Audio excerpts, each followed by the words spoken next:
You're listening to BLXCR Talk Show Radio, your community informative podcast. Assalamu alaikum, this is Brother Levon X of BLXCR Talk Show Radio, where we bring you inspiring conversations and powerful messages aimed at uplifting our communities and igniting positive change.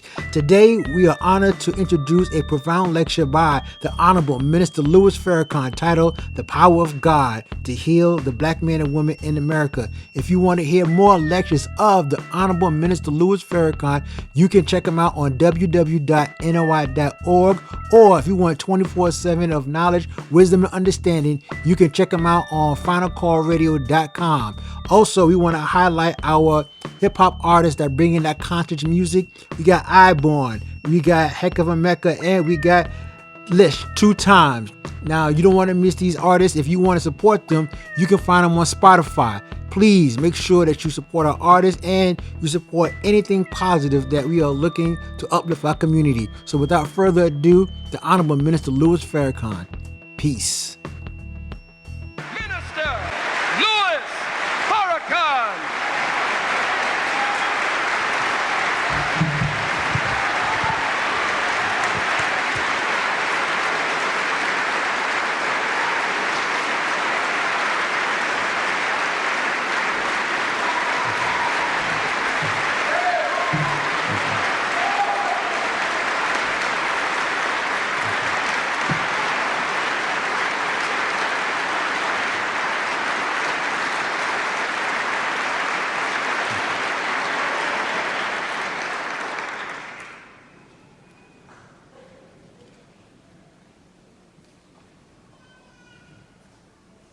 In the name of Allah, the Beneficent, the Merciful, I bear witness that there is no God but Allah, who came to us in the person of Master Farad Muhammad, to whom praise is due forever, a living God, not a spirit or a spook, but a human being, in whom is the power, the wisdom, the knowledge, and the manifestation of the perfect attributes of God. We thank Him for His coming, and we thank Him for raising up in our midst His choice, a divine messenger, but even more than that, the long sought after Messiah that the whole world has been looking for. But He is to come up among a people who were not expecting Him. A people who are considered no people at all. And He would come unto His own, but His own would not receive Him. And the light would shine in the darkness, but the darkness would not comprehend Him. But out of God's mercy, He would give us time and circumstances that we might come to see God and to see His servant as He is. The man of whom I speak is the man who taught me what I know and guides me even as I speak. The Honorable Elijah Muhammad, the Messiah. I greet you with the greeting words of peace. Assalamu alaikum. Brothers and sisters, I thank Allah for the privilege of coming before you once again. I thank every member of the FOI and MGT, the laborers of Mosque Mariam, and those who labored with us to make our Savior's Day celebration a great success. It could not have happened without your help. It could not have happened, of course, without the help of Allah. I invited those who were serious about cleaning up our community to Mosque Mariam today, that I might go a little further into that which we were blessed to hear this past Monday night. There's a scripture in the Bible that reads, "Is there a balm in Gilead to make the wounded whole? Is there a balm in Gilead to heal the sin-sick soul?" And of course, the question is answered. There is a balm in Gilead to make the wounded whole. There is a balm in Gilead to heal the sin-sick soul. You can't live in a world like this and not have wounds. You can't come to birth in this world and live to be a teenager without bearing scars. The wounds that we as a people suffer is the very reason for the coming of God. The Jesus figure in the Bible is a healer. There is a balm in Gilead to make the wounded whole. There is a balm in Black America to heal the sin-sick soul. The Honorable Elijah Muhammad taught us that according to the Holy Quran, the earth would be burdened, and at a certain time, the earth would begin to shake as though it had received a revelation, and it would cast off its burden.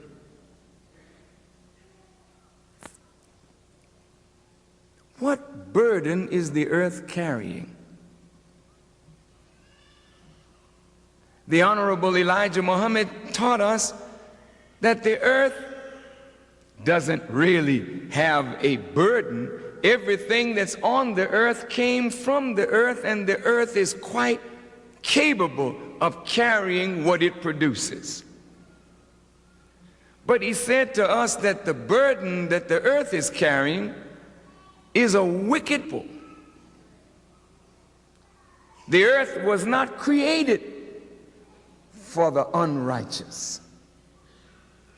The earth was created to be a paradise for the righteous. But the wicked now hold sway on the earth, and they have become a burden on the earth and a burden to the people of the earth. So we are asked in our lessons, why isn't the devil settled on the best part of the planet Earth? And the answer is because the earth belongs to the original black man. And knowing that the devil was wicked, he put him out in the worst part of the earth and kept the best part preserved for himself. The best part is in Arabia at the holy city of Mecca. The Caucasian or colored man is the devil. Arabia is in the Far East and bordered by the Indian Ocean on the south. Why isn't the devil settled on the best part of the planet Earth? The devil in this lesson is the Caucasian. He has always wanted to settle in the Holy Land. And when he got there, always it produced war, and he was driven out. He was driven out 6,000 years ago because of his troublemaking in the Holy Land. And for 2,000 years, he lived in the hills and cave sides of Europe. But the moment Musa or Moses taught him, he taught him and civilized him that he could come back among the holy people. He sought always a way back, but he never got firmly settled there. Even though the Jews have literally stolen Palestine and called it Israel in the name of a promise made to Abraham, the fact that they are there, they are still unsettled because there are forces constantly there that keep them unsettled. They are unwanted in that sacred land. By the same token, the burden of an unrighteous people on the earth demands the coming of God to remove them from the earth. The removal of the wicked rulers of this world is a problem for God himself. The wicked are so entrenched that it will take God himself to remove them. And so is the burden of sin on us so heavy that it will take God himself to remove that burden. Sin is a heavy burden on the human mind, as obesity produces a heavy weight on the human frame. This frame was not made to carry the weight that we have put on it. And this mind was not created to carry the burden of sin. How do you know that, Brother Farrakhan? The Honorable Elijah Muhammad taught us that the brain cells are created to think right. Anytime we think other than right, we destroy the beauty of the brain cell, the power of the brain cell to bring up vision. What is thinking right? Thinking right is thinking in accord with fact or truth. Thinking right is beginning to understand truth and acting in accord with truth. Thinking right gives light and power to the mind that absolutely balances the physical systems of the body. You can eat good, you can have a lot of exercise, but if you think wrong, you can make yourself sick. Most of us are sick from what we eat, but we're even sicker by what we think.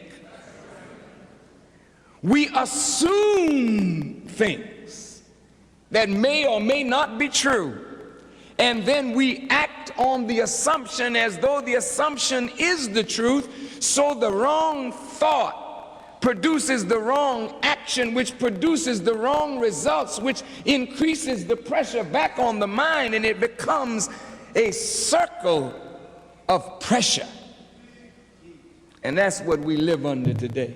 We live under the pressure of wrong thinking.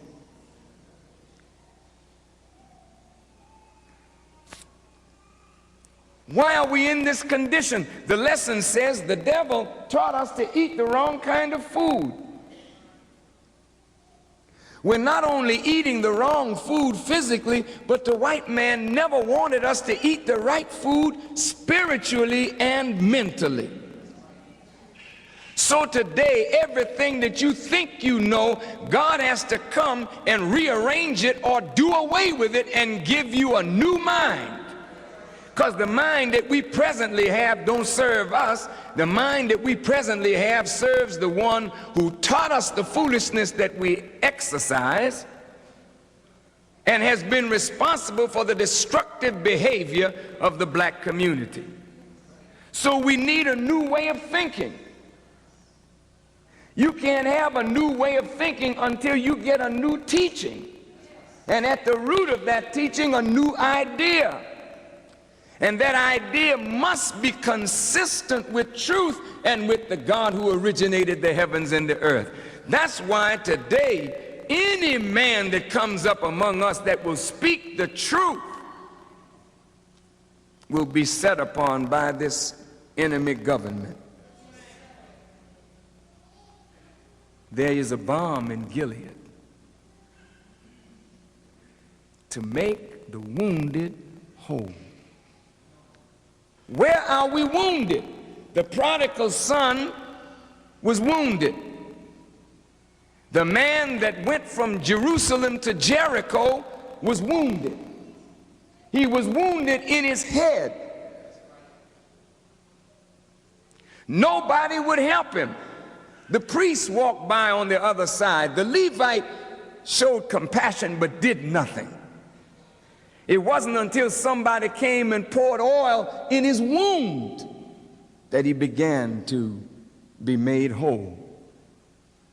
The difference between Jesus and all the other prophets is that the prophets taught about a future man coming, although they did great work. When the Jesus came on the scene, his whole work was meeting people, healing them as he met them, making them whole. He met a woman, and the woman wanted just to touch the hem of his garment. And he said to the woman, "Woman," she said, "if I could just touch the hem of his garment, I would be made whole." And the Jesus answered the woman, saying, "Woman, thy faith has made thee whole." Faith in whom? She heard something about this man, and she was trying to reach this man. She wanted to touch the hem of the garment of this man. The hem of the garment doesn't mean the hem of his literal garment. It means she wanted to get just the end part of the length of his knowledge. If I could just get some of your knowledge, I will be made whole. It's not the garment. That's why they call preachers men of the cloth. The cloth is the fabric of truth, and Jesus had a mighty long robe. He was decked from his head to his foot in a robe of truth. He was covered with truth. And she wanted to just reach the low part of his knowledge. She didn't want to get up high on his knowledge, just the hem of his garment. If I could just touch it, I would be made whole. He looked at the woman and said, "Woman, your faith, because you believe in me and what I teach, you don't even have to touch my garment. Your faith in me and my garment is sufficient to make you whole." This is why the enemy will do everything in his power to destroy the reputation of a man of God, so that you will lose faith in him, lose confidence in him. And when you lose faith and confidence in the man, you will take your hand from the garment. There is a balm in Gilead to make the wounded whole. There is a balm in Gilead to heal the sin-sick soul. Behold, I will send my messenger, and he will rise up with healing in his wings. What wings? The Quran says, if you were an angel, I would have sent you an angel. But since you are men, I will send you a man. He's got to be flesh and blood. But healing would be in his wings. Wings don't mean that he had actual wings. It means the power that allowed him to rise up above the things that were shot at him. Wings represent knowledge. When you open a book, it looks like when they make a picture of a bird, they make it like an open book. It is knowledge that gives you wings. It is knowledge that gives you power. It is knowledge that frees you. The more knowledge you have, the higher you can fly. And the higher you can fly, then you have to meet the enemy in the air. And that's why the prince of the power of the air is the devil himself, and you can't meet him under the ground. You got to get up in the air because he's ruling from above you, throwing down suggestions into a foolish mind.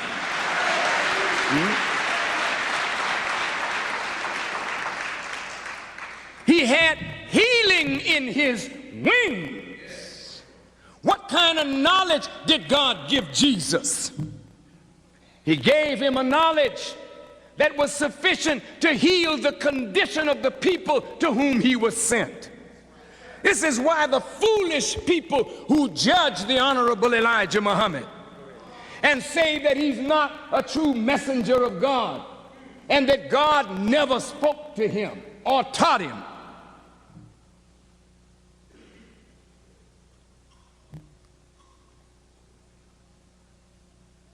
Yet nobody who has ever come to teach us has brought about the results that the Honorable Elijah Muhammad brings about. His teaching is a healing for black people. For every wound and scar that the white man has put on us by our sojourn in America, the teaching of the Honorable Elijah Muhammad heals it. They are trying to make a movie now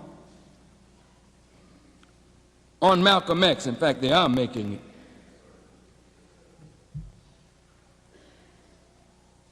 But what I've been able to read of the way they represent the Honorable Elijah Muhammad,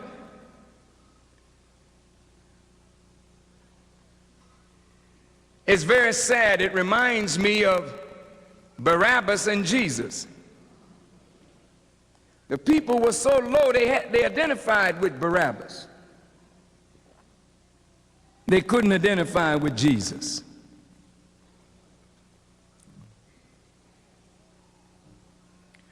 The world wants to honor the student of the Honorable Elijah Muhammad and condemn the teacher. The world wants to eat the fruit from the tree and then deny the tree that produced the fruit.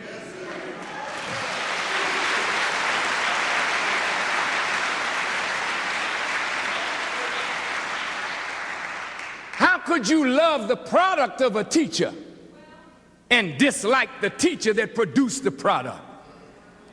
How could you say that it was a fluke that Elijah Muhammad did not produce Malcolm X? That Malcolm was some self-taught, self-made man? How could you say it was some accident when the same man, Elijah Muhammad, gave you Muhammad Ali? Not Cassius Clay. Cassius Clay's father gave you Cassius Clay. But the Honorable Elijah Muhammad gave you Muhammad Ali, and Muhammad Ali not only whipped everything in front of him, but as long as he was with Elijah Muhammad, listen good to me, As long as he was with Elijah Muhammad, he whipped the government.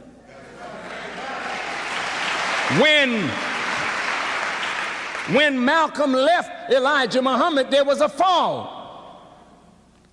When Ali left Elijah Muhammad, see him now, there's a fall. When Warithuddin left Elijah Muhammad, there's a fall. Why? Because the man that we are leaving is the very foundation that God himself has asked us to stand on. I am more successful than Malcolm, though Malcolm was my teacher. Malcolm did not produce Farrakhan. Farrakhan is another product of Elijah Muhammad. Khalid Abdul Muhammad is another product of Elijah Muhammad. He electrifies people everywhere he goes. Akbar Muhammad is a product of Elijah Muhammad, and he electrifies people everywhere he goes. Well, why then can't you see that we are not the same old Negro, nigger, or colored person that you've been used to looking at? We are not made, wait a minute. We are not made by Harvard or Yale, nor are we made by Howard or Fisk. We are made by a black man who taught us. And if you can't get by the student, how in the hell you think you can get by the teacher?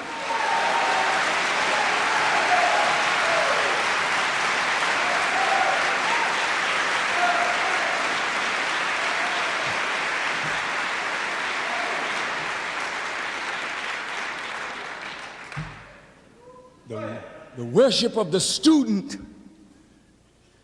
is folly. That's like worshiping Peter and Paul and James and John and Thomas and whatnot, and denying Jesus.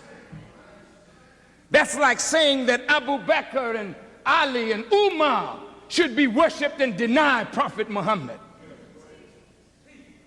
That's like saying that Aaron and Joshua and Caleb should be honored and you deny Moses.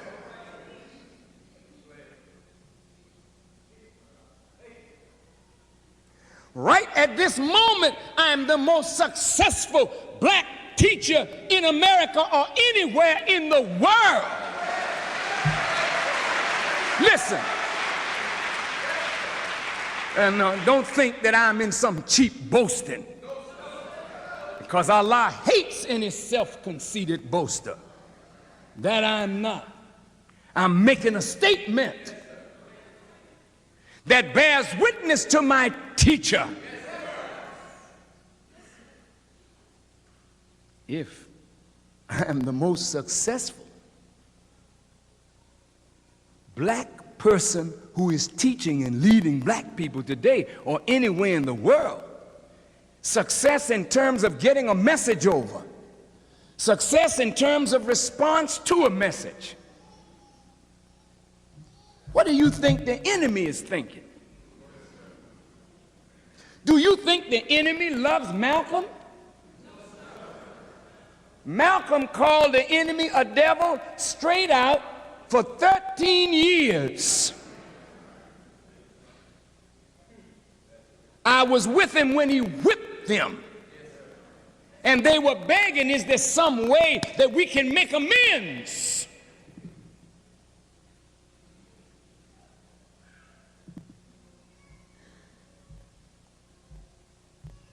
Brothers and sisters,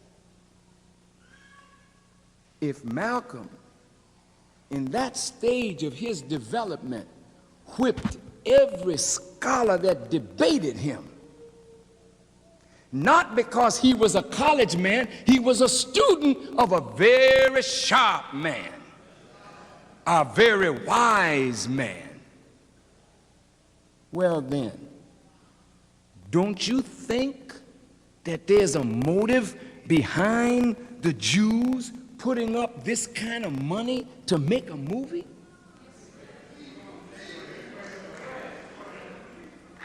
For all of these years, since Malcolm's death, and since the life and times of James Baldwin, who wrote the original script, nobody has been successful in making that movie. Why now? It's because of Farrakhan. He's a student of Elijah Muhammad, and he's rising to prominence. And the enemy says, if we don't stop him now, the whole world will go after him. And they're right. They're right. I told Spike Lee, we had a good talk together. And I said, brother, the enemy does not like you. I said, you can't put those subtle truths in your films and think that it escapes the eyes and the ears of a man who has spent his life keeping truth away from black people. Spike Lee is a very strong young man, a very courageous and brilliant young man. Yes, he is. But we can be strong and brilliant and yet deceived. I told our brother, I said, brother, ultimately they want to use you against me. I said, you see, brother, Brother Malcolm is dead and Louis Farrakhan is alive. And white folk have never feared dead people. They always will give you a dead man to follow after they've corrupted the man's message. When you look at the movie, when you hear the movie, when you finally see the movie, you won't hardly recognize the wisdom that was in Malcolm from Elijah Muhammad, just little spatterings of it. But it's very superficial because white folk don't want to heal your wounds.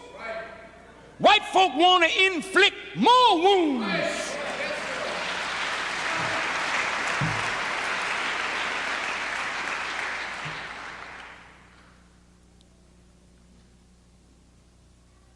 What they're hoping is, in their portrayal of the Honorable Elijah Muhammad, that some of us will get very angry and reproduce the scenario that led to the assassination of Malcolm X. All of the emotions are present. There are those who love Malcolm tremendously, and they do not want a caricature of Malcolm made in the movie. That is not Mr. Lee's intention. Whether he shows them the script or not, his intention is not to make a caricature of Malcolm X. But certainly his intention is not to properly represent the Honorable Elijah Muhammad and the power of his teachings. But as Brother Khalid said earlier, no weapon formed against the righteous will prosper. All the brothers are walking around with an X on their head now. That's really good. That's very good. That's very good.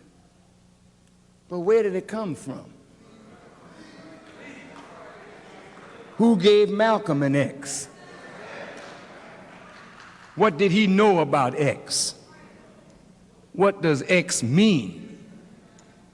So when you wear the hat, and I don't have any objection to you wearing it, wear it, brother, and then come get yours.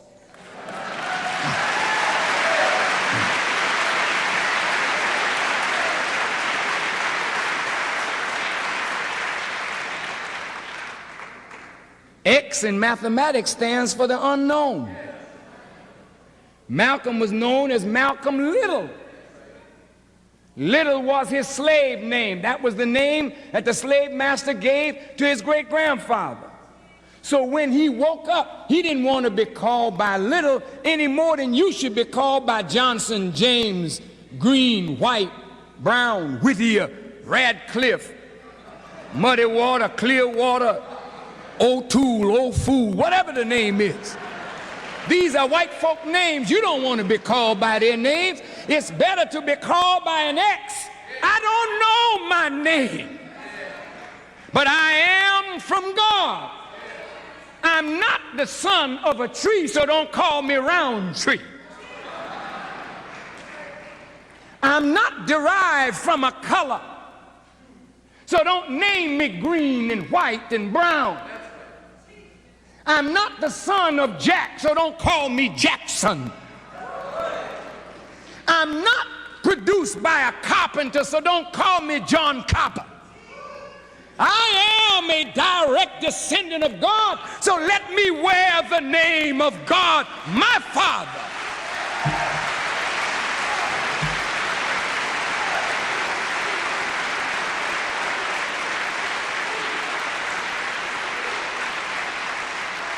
But until my wound has been healed, and until my sin-sick soul has been made well, I shall not take the name of the Lord my God in vain, so I'll just take an X while I qualify to wear a holy and righteous name of my own God.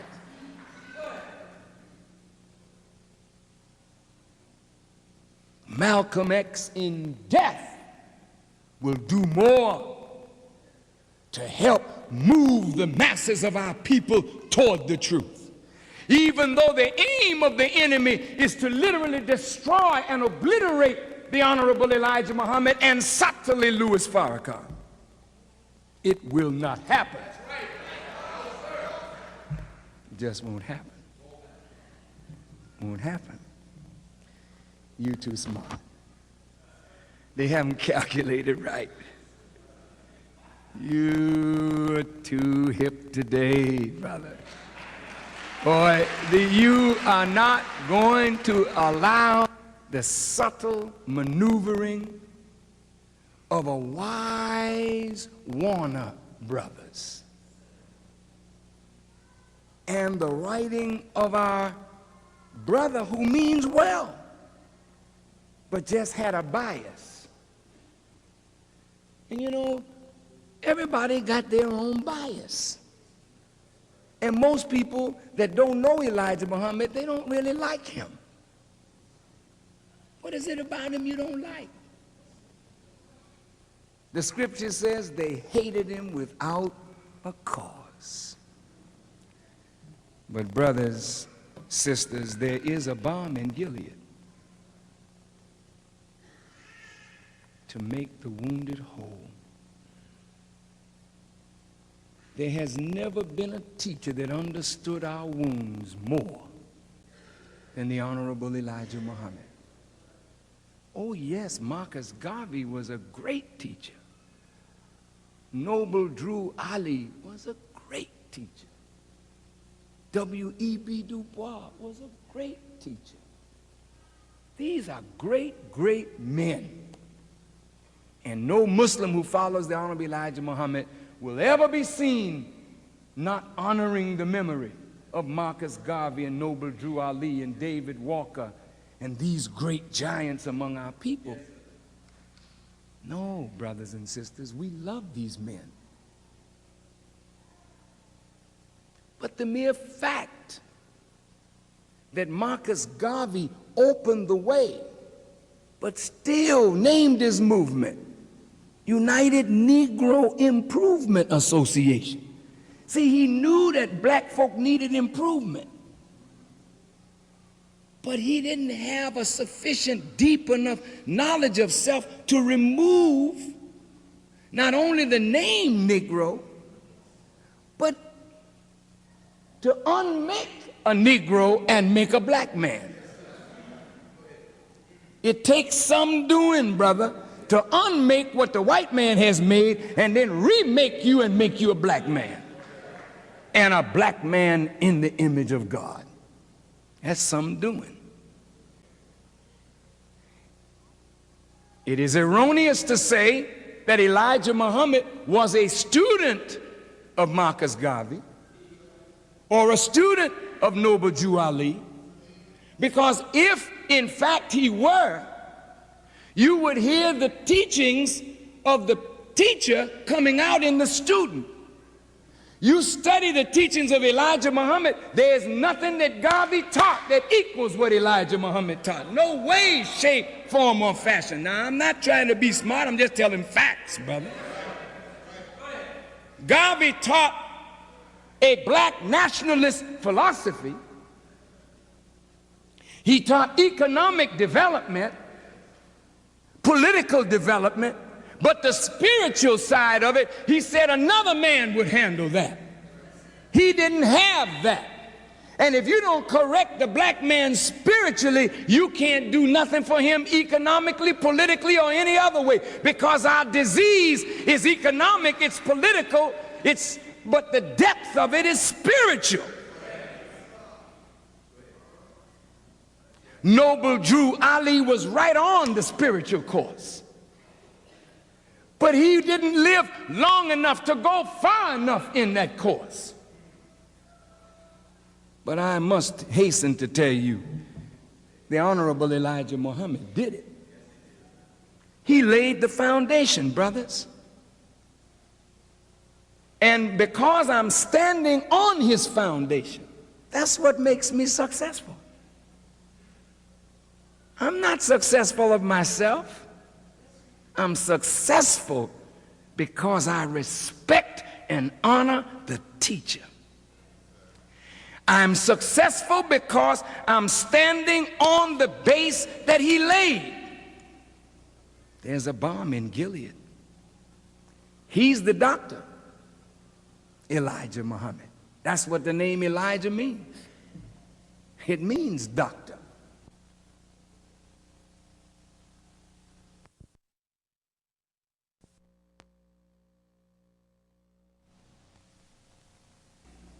There's a balm in Gilead.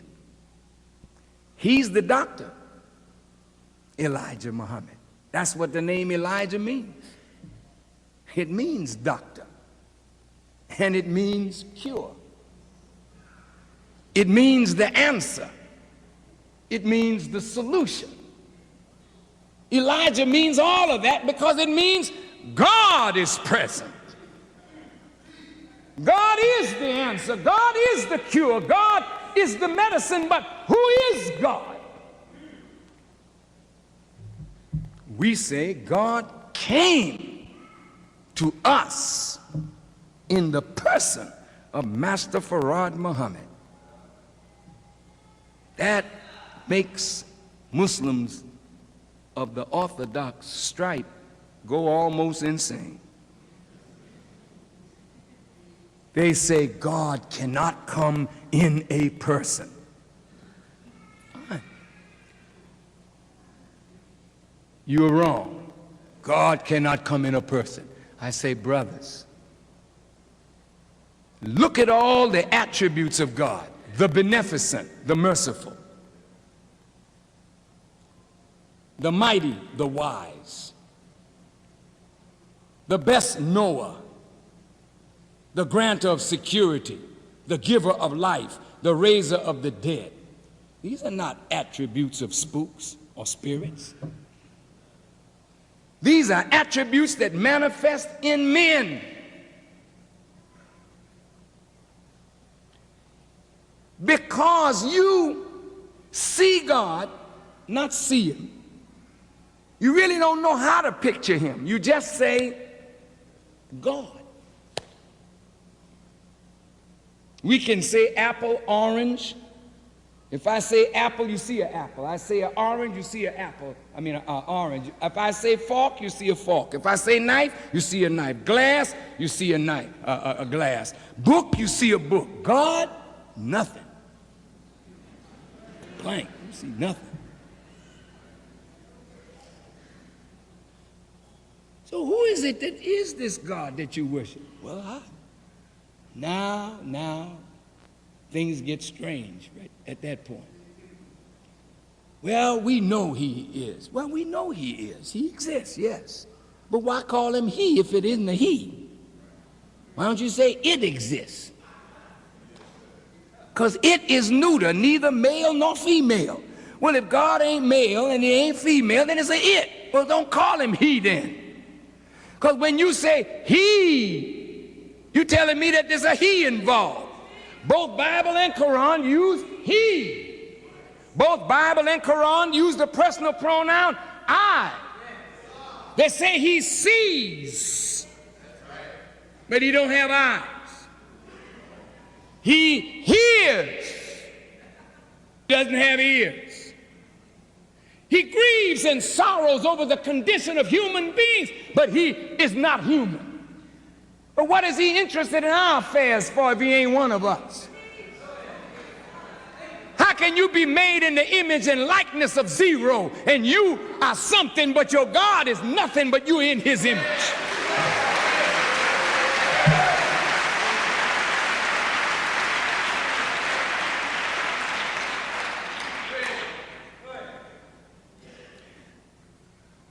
Yes, but the Quran says he neither begets nor is he begotten. That's true, but how do you understand that?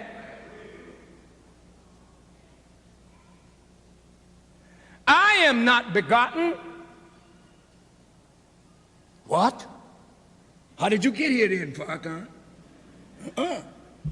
Farrakhan is not begotten. The body I live in was begotten. You don't produce Farrakhan with sperm. You don't produce Jesus with sperm. You don't produce Moses with sperm. You don't produce greatness with sperm. Sperm produces the house that we live in. And it is that house that is begotten, but what is in me? That was not begotten by sex. That was here before I came. It'll be here after I'm gone. It is the essence of God's own wisdom and spirit and energy. It came in, it goes out, but it is not begotten, nor does it beget.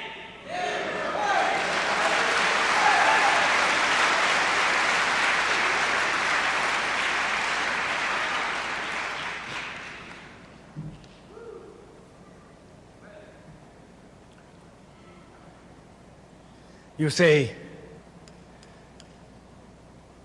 but how is God called the ever-living? He can't be a man. The Honorable Elijah Muhammad said, before there was a sun, moon, and star, we were here. And the scholars have yet to find a sign of our birth record. They can't find it in the earth. They can't find it in the stars. So they say, he is from everlasting to everlasting, because they don't know his beginning. I want to say a couple more points and then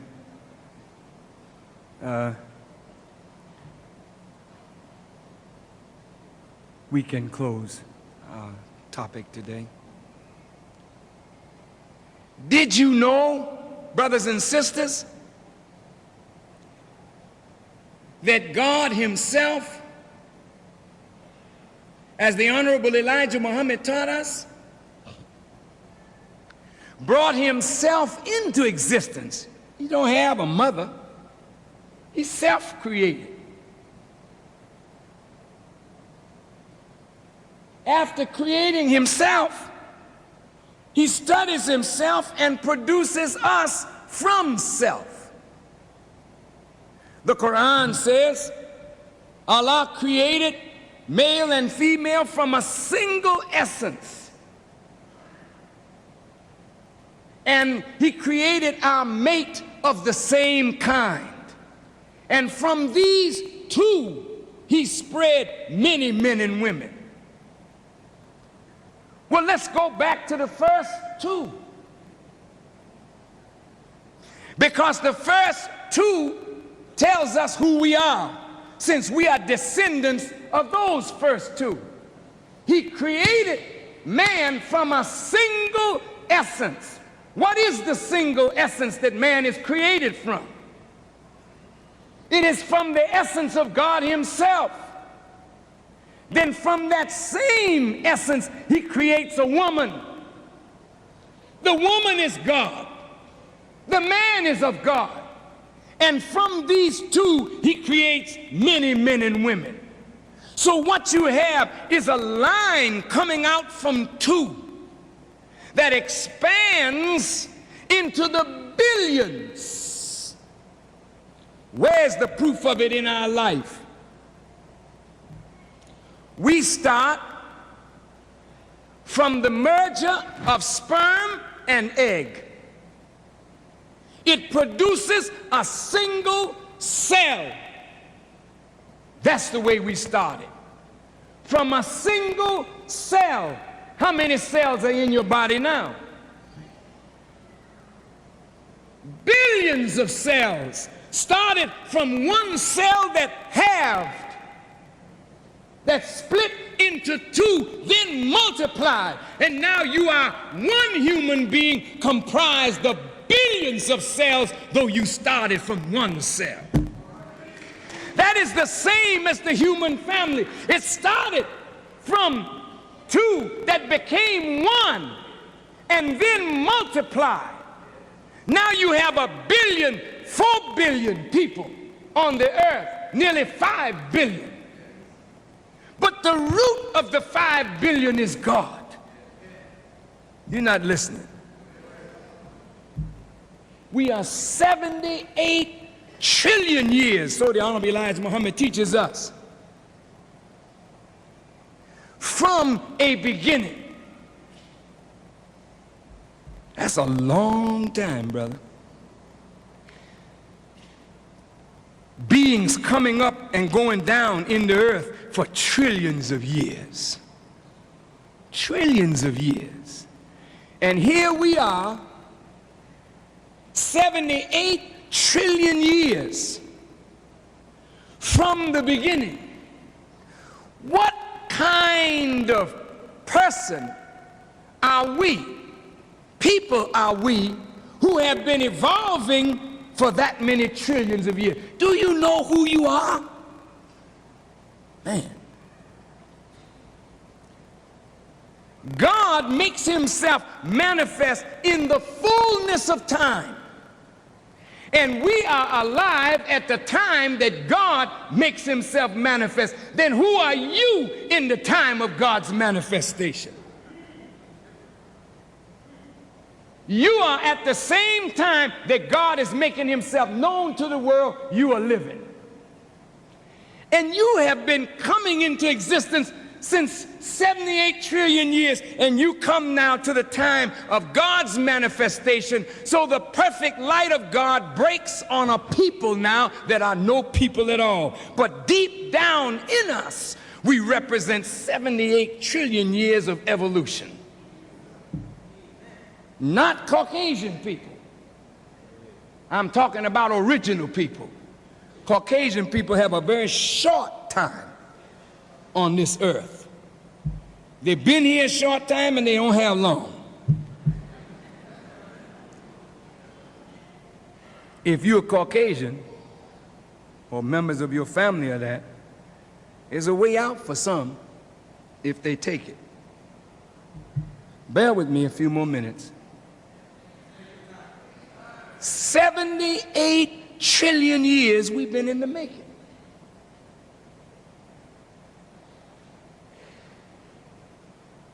So many things that God held back until today. See if you can follow me, please. Jesus of 2,000 years ago told his disciples, there are many things that I could tell you. You can't bear it now. But when he is come, the Spirit of truth, he will guide you into all truth. Listen to his words. Many things that I could tell you. Why did he use the word could? I know it, And if the conditions were right, I would tell you. But it would be unjust of me to put on you a knowledge that you don't have a foundation to receive. Now I want you to listen to me really carefully. The Honorable Elijah Muhammad wrote a letter, an article once saying, asking the question, who is God, is like a child asking, who is my father? Every child should know who his father is. But the messenger said, but he should know it at the proper time. I don't understand that, you would say. I think that the father should be known immediately. Yes, if it's that common kind of father. But in the case of Jesus, poor Mary comes up pregnant during a time when the law of Moses said anybody guilty of fornication or adultery must be stoned to death. Now you can imagine Mary, the Holy Ghost visits her. Now that's a heck of a condition to be in. If it's a Holy Ghost visiting her, he's coming by night. So the people who are asleep at night won't see the ghost. But when the ghost is gone and the day comes, Mary is left with a child. Now certainly in the first month, Mary can get by. Maybe the second month, but by the time the third and fourth month gets by, anybody looking at Mary will say, where's her husband? Did she get married? If she's not married, she's offended the law. And if she's offended the law, we ought to bring her before the law and stone her to death. So the scripture says, not wanting to make Mary a public example, he was minded to put her away privily, hide her.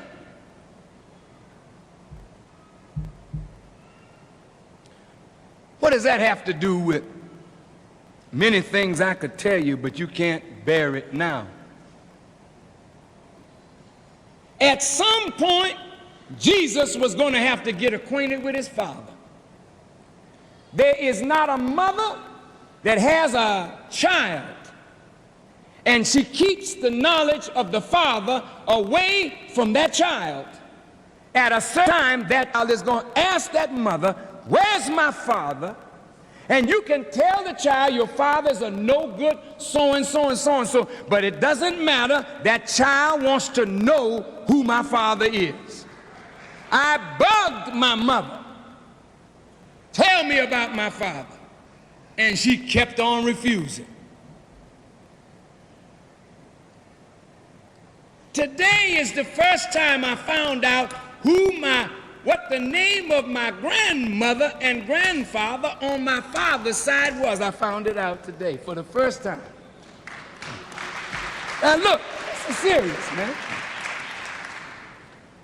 This is the father who fathered my physical body. I wanted to know him. He's been dead.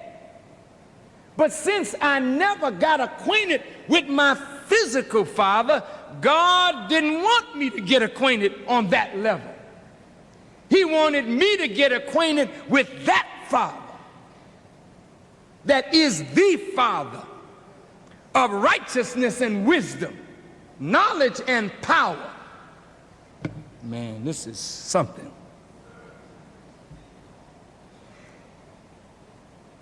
We want to know who is the Father, and we want to know who is God. But you should know it at the proper time.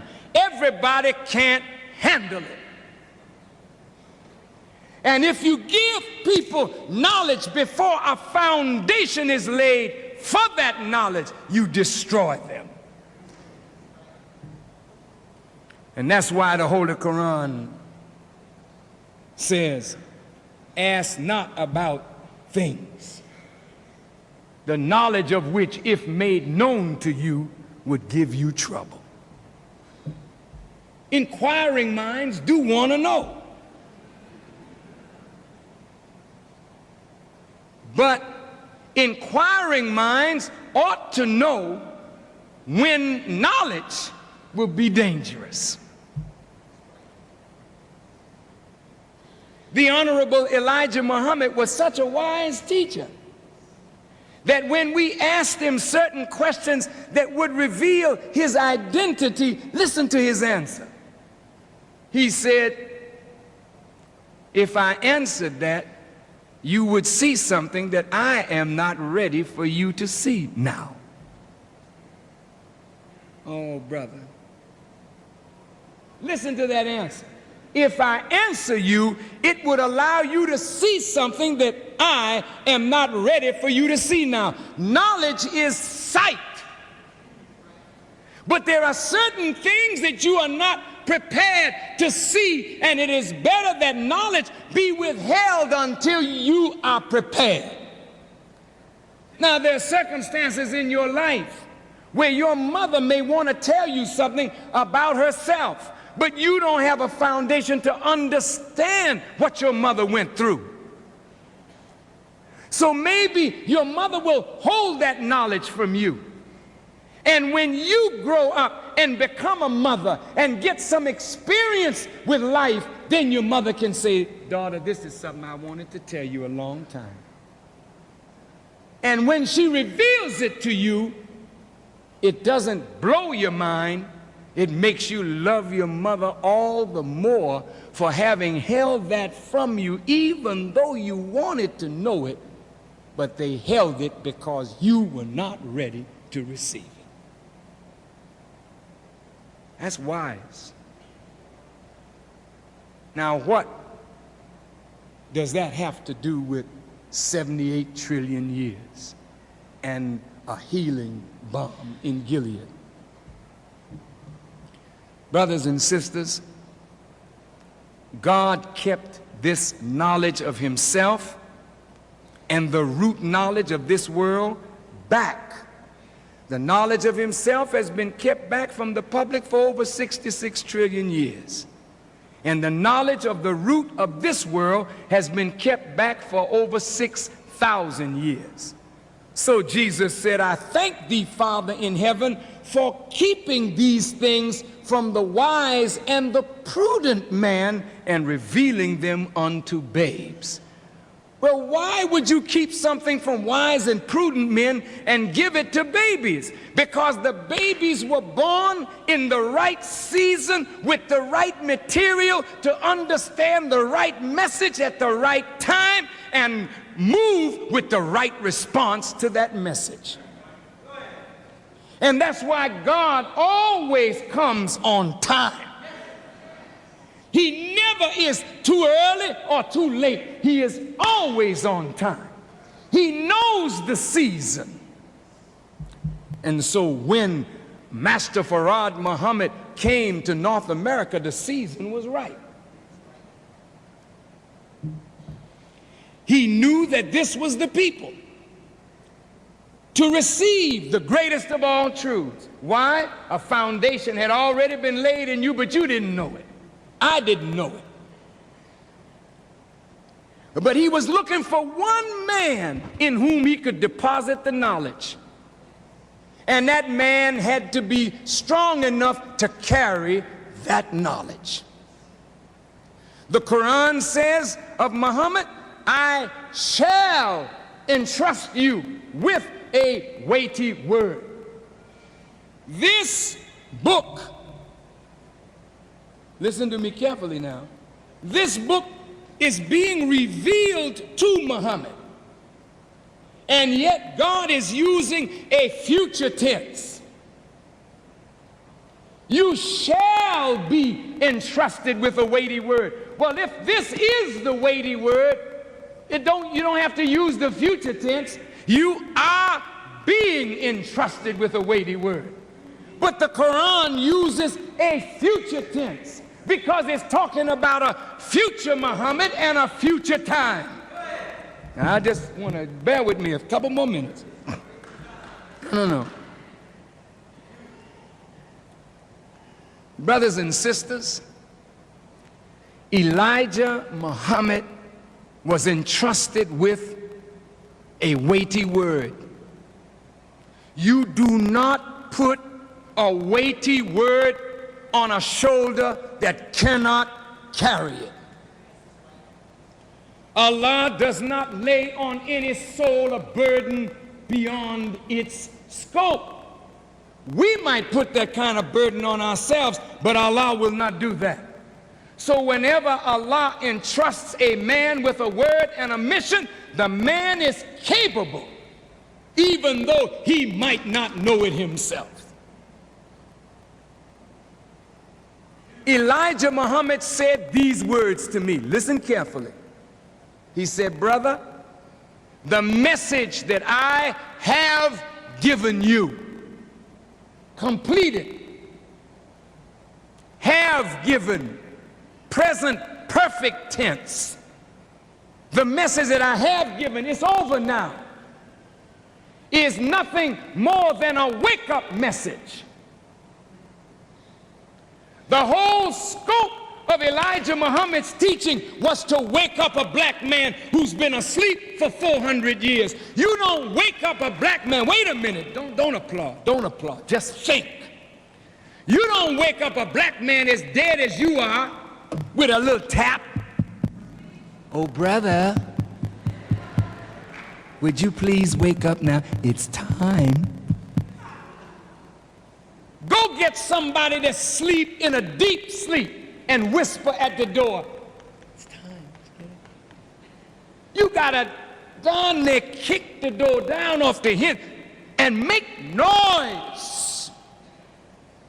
And then when he get up, he's gonna get up crazy because he's been sleeping long. Do you understand me? You are a great people, but you're asleep and you need to be awake. And we have to keep the message in your ear because white folks have the capacity to lull you back to sleep. It's like a baby waking up and you put the pacifier in his mouth.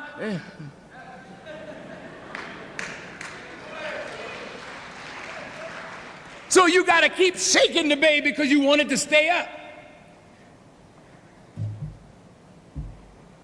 Here's some people walking around here talking about, don't you want a new teaching? Farrakhan is teaching the same old teaching. We want something new. So instead of waiting on God, you're going to make up something new, fool?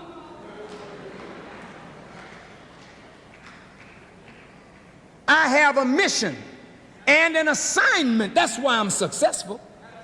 You trying to make up a new teaching, you and 3 people?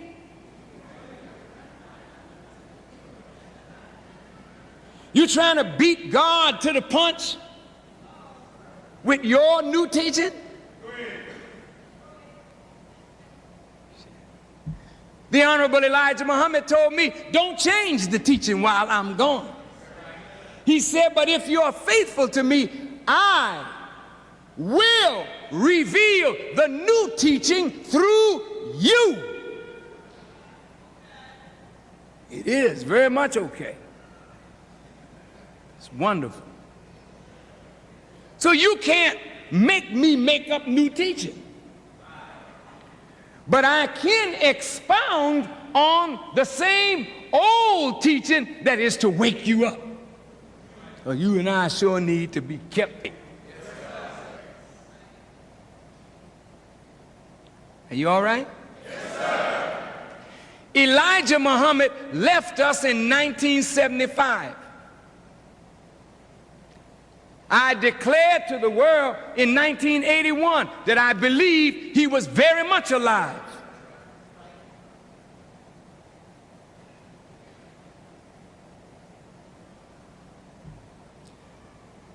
And I went before the world 3 years ago, held a press conference, and told them of a vision that I was given where Elijah Muhammad spoke to me. And I recognized his voice. And he gave me instructions. And I carried out his instructions. And even though people would say the man is crazy, I told them in Washington, before you can make mockery of me, the wheel that I'm telling you that he's on will be over your heads. And I came on to Chicago, and the wheel showed up over Washington and was the discussion in Washington for 3 days.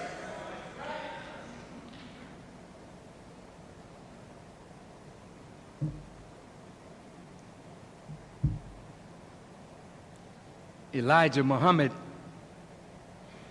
when I was talking to him in this vision, I saw a scroll roll down. The scroll was actually inside my head. But outside I was looking at writing in English, cursive writing. And as I was getting ready to read it, he began speaking again, and I couldn't see the writing. In the history of Prophet Muhammad, the scholars say the Quran was revealed to his heart in one night at one time.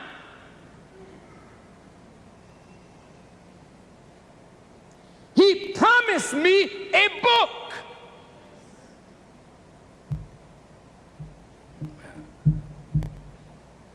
Well, Farrakhan, what are you saying to us? I am saying that we have arrived to the time that God is making himself manifest, and a people must be prepared for him to make them his glory. You can't put new wine in an old wineskin, lest the old wineskin break and the wine spill out. You got to make a new body. I told you on Monday night that 4 months ago I was afflicted with cancer. I was shocked, hurt, but not devastated. And at the same time that I was afflicted with cancer, I had hired a trainer to put me in the best physical shape of my life, not even realizing the fight that I had coming up.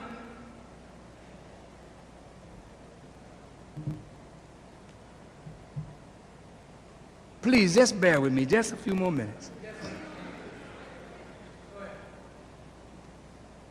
I refused to give in to disease. There is a balm in Gilead. That's my point. And the balm is not Dr. So-and-so. The balm is God himself. The medicine is his message. And if we follow that message, there is no illness that we have that we cannot be healed of.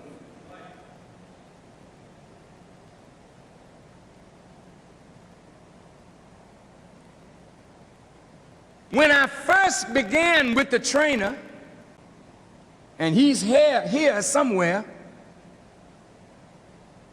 to bear witness to truth, I had a little universal weight set in my basement,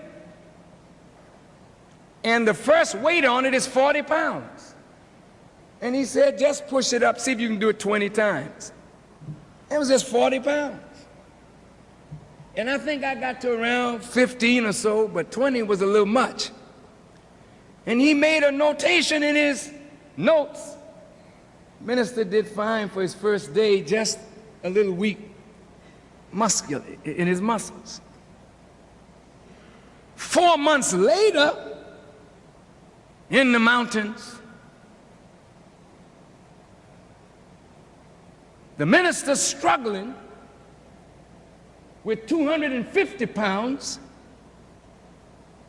and the trainer thought I was finished, but I had already seen in my mind that I would lift every weight that we had up in the camp, which was 305 pounds. He didn't tell me how to lift it. God showed me how to lift it in the night. And I told him what I was shown. He said, that's right. And listen to me, man. I'm not spooky, brothers. And I wouldn't lie to you. I don't give a doggone if a gun was at my head, man. It's just too cheap to start lying to people that can't do nothing to me.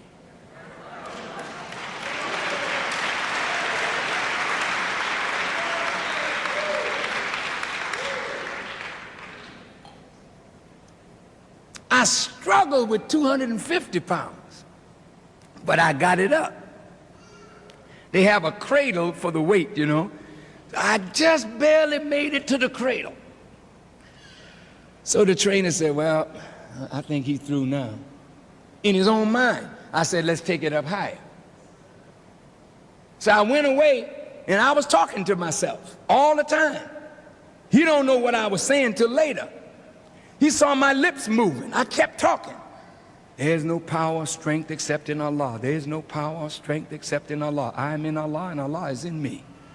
I go on back and sit down and deal. When I got to 270, I lifted that easier than 250.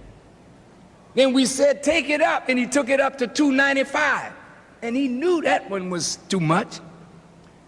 But when that bad boy came down on my chest, he thought when it hit, you could hear that thud, boop, you know. He went to help me, but he hit his knee, said, I can't help you. You got to do this one by yourself. And we pushed 295 up over the bow. Well, I just had to go reach back and put it on, not the cradle, but the stand. Then on the 305, I said, make it a negative weight, meaning let me control it coming down. And if you see me pushing it up, leave me alone. If I need help, then help me. When that thing hit my chest, when he looked, I had it here.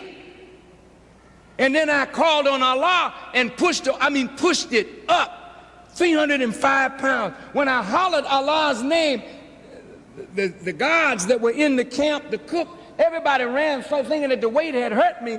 And when they ran over, they saw the little frail brother with 305 pounds over his head. Now, wait a minute. I'm telling you something that means something to me. I'm not trying to show off no strength. I didn't lift no 305 pounds. As a person, I can't do that. But with Allah, there ain't nothing I can't do. My mind was focused on God. That's my point. And the impossible became possible. And then when I reflect on the chapters that Elijah Muhammad gave me to study before he left, one of them is the 73rd surah. He said in it, rise by night and pray, for I shall entrust you with a weighty word. I am the man that's about to be entrusted with that weighty word. And as you don't think I'm able to carry 300 or 400 pounds on my back, you don't think I'm able to carry the weight of Quran. But God makes a man able to carry what he makes him to carry. This is not the Quran that the book is talking about. This is a sign of the book that is coming to guide you into the hereafter. This book leads you up to the hereafter. The Bible don't take you into the kingdom. The Bible gets you to the door and leaves you.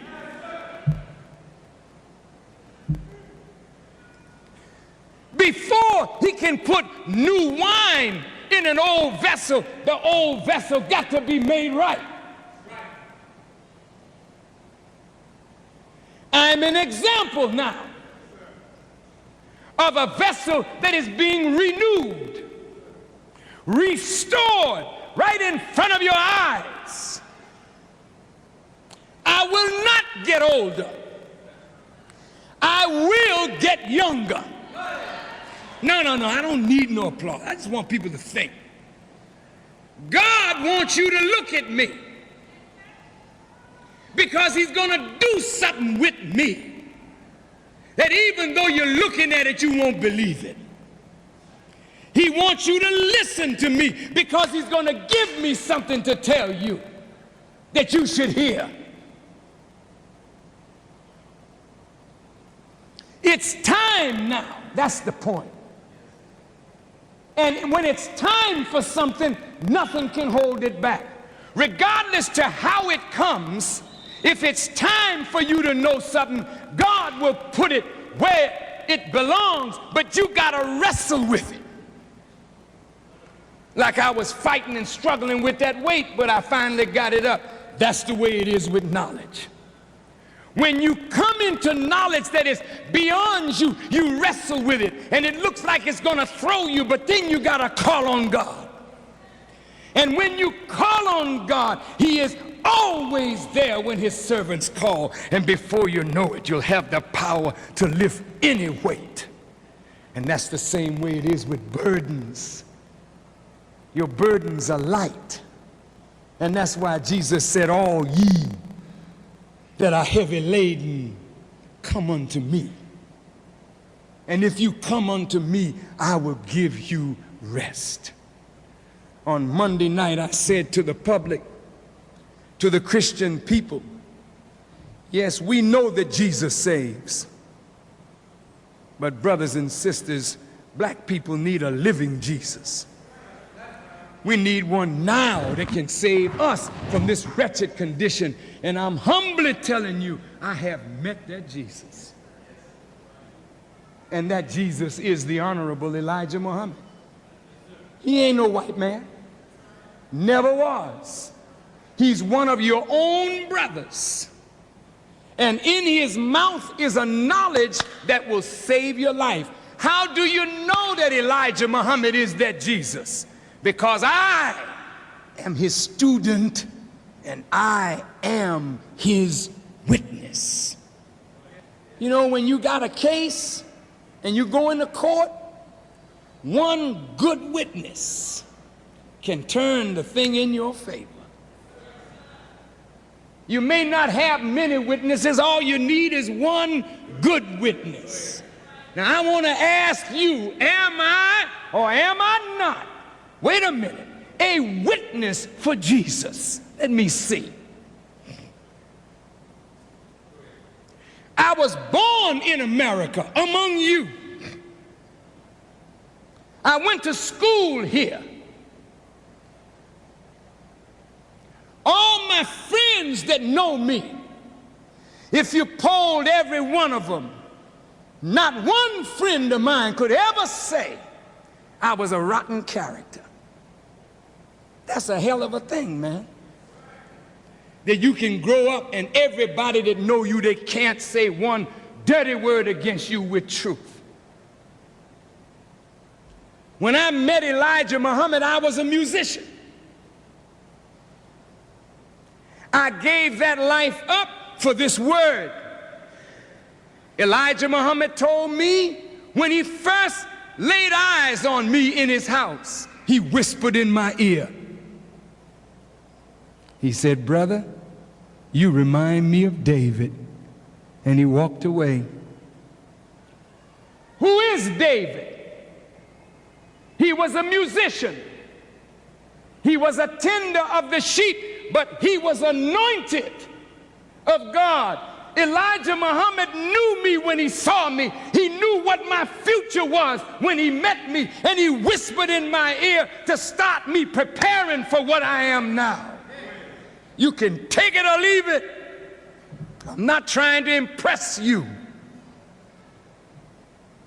because it really is irrelevant. If I'm lying, it'll be known. But if I'm telling the truth, God will back me up.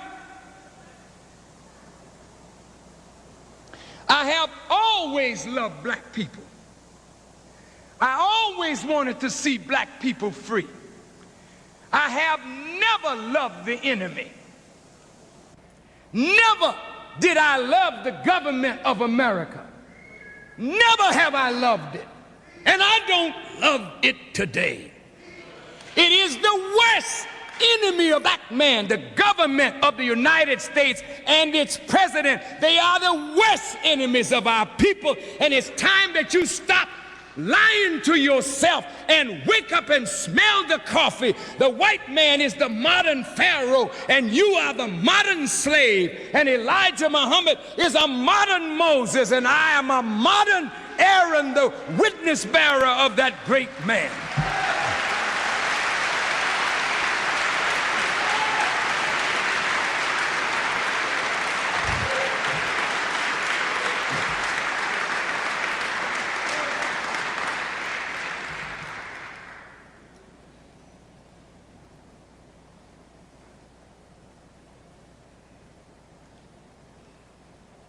Little did I know that I would one day have the task of rebuilding his work. Like David. David was a boy of ruddy complexion. They said he was rather handsome, but he was exceedingly strong.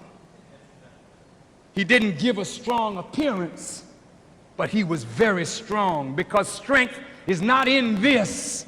Strength is in this. I remember once, after Malcolm was assassinated, they were saying that men were on the way to Chicago to kill the Honorable Elijah Muhammad during the Savior's Day Convention. And the former Supreme Captain Raymond Sharif came and asked us, brothers, which ones of you would like to stand post for the messenger today? He said, remember, if you stand post today, you may not live, you may lose your life. I was the first one on my feet. And Raymond Sharif looked at me with a smile and said, oh, brother, minister, it's very nice, you know, but I look frail, you know. And he said, brother, we need somebody who can stop a bullet. So he asked me to take my seat. I wanted to tell him, but I was very respectful. You don't stop bullet with fat. You don't stop a bullet with bulk. Stop a bullet with your mind. And if you know what to do with your mind, you can make your sinews like steel. But if you don't know it and don't have it here, this body ain't nothing but a big fat blob. You hear me? Or do you hear me? With this mind, we can make the hand so powerful that with a finger we can penetrate you. It's not done with the finger. It's done with the mind. It is the mind, like a magnet, that can pull the molecules of the flesh into one direction, making it like steel. You don't have that kind of mind, you don't have that kind of strength. You got the mind, but you don't have the focus. You got the mind, but you don't have the key. How to use the mind. That's why in karate, they tell you, you put your key on it. And when you focus and put the power of your being right at the end of that knuckle, you tear a man up with a blow. These movies, they have you hitting 65 and 70 times. That ain't real life. You hit a man right, you don't have to hit him but once.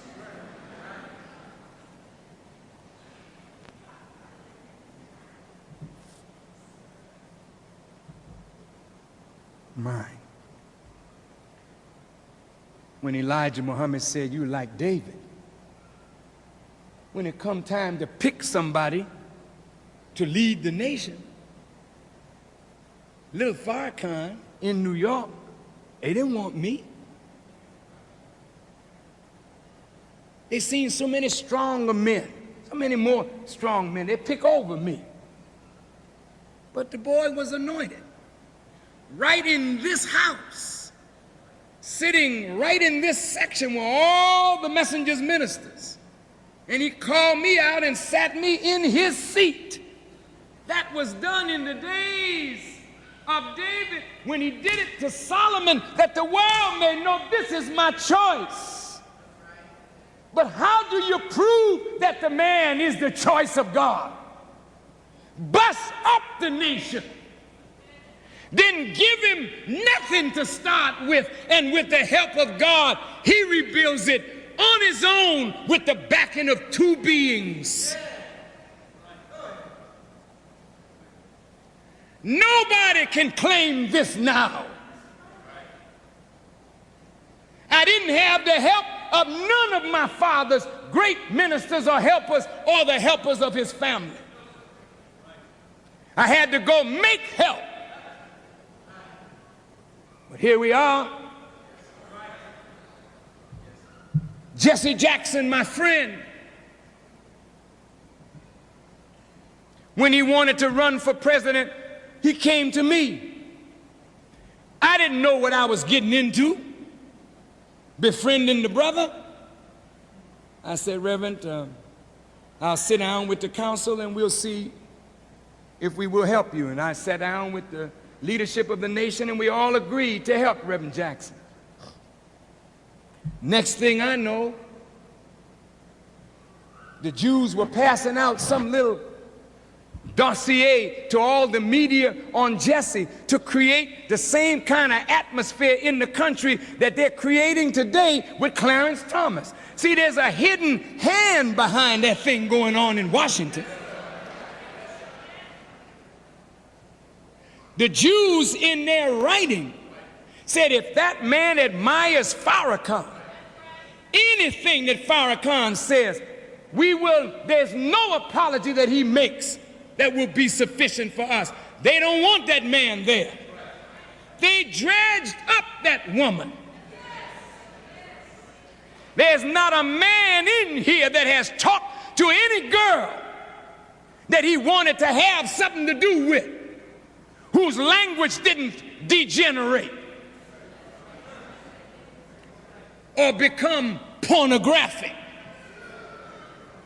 And there's not a woman in here that has ever had a man talk fresh to her that couldn't stop him, not with words, stop him with a look and freeze his backside.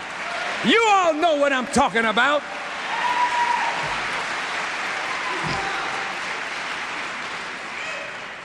He sexually harassed me. Can't nobody harass you except you want to be harassed.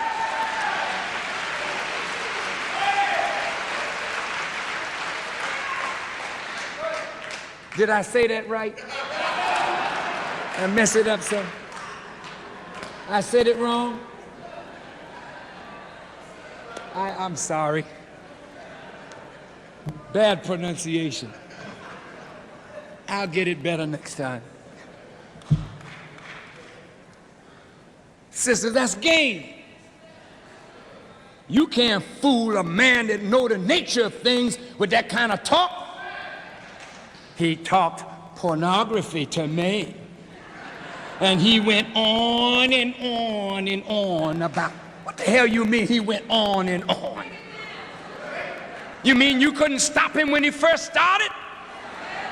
Ain't one of you the dumbest woman in here know where a man is going when he open up his damn mouth. He don't even have to open his mouth. He can hit you. He can touch your hand. You know where he's going.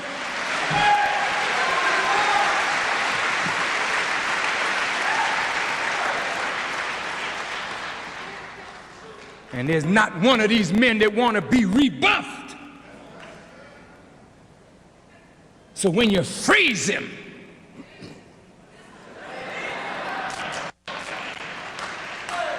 you can't get hot when you're frozen.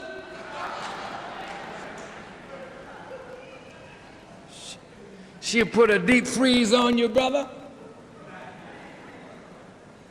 And if you had a little heat somewhere, it leaves quick. Unless you're a rapist. And the woman didn't say the man raped her. She didn't say the man touched her. He talked filthy. And that's harassment. We got to lynch every damn white man alive because they all talk filthy to you.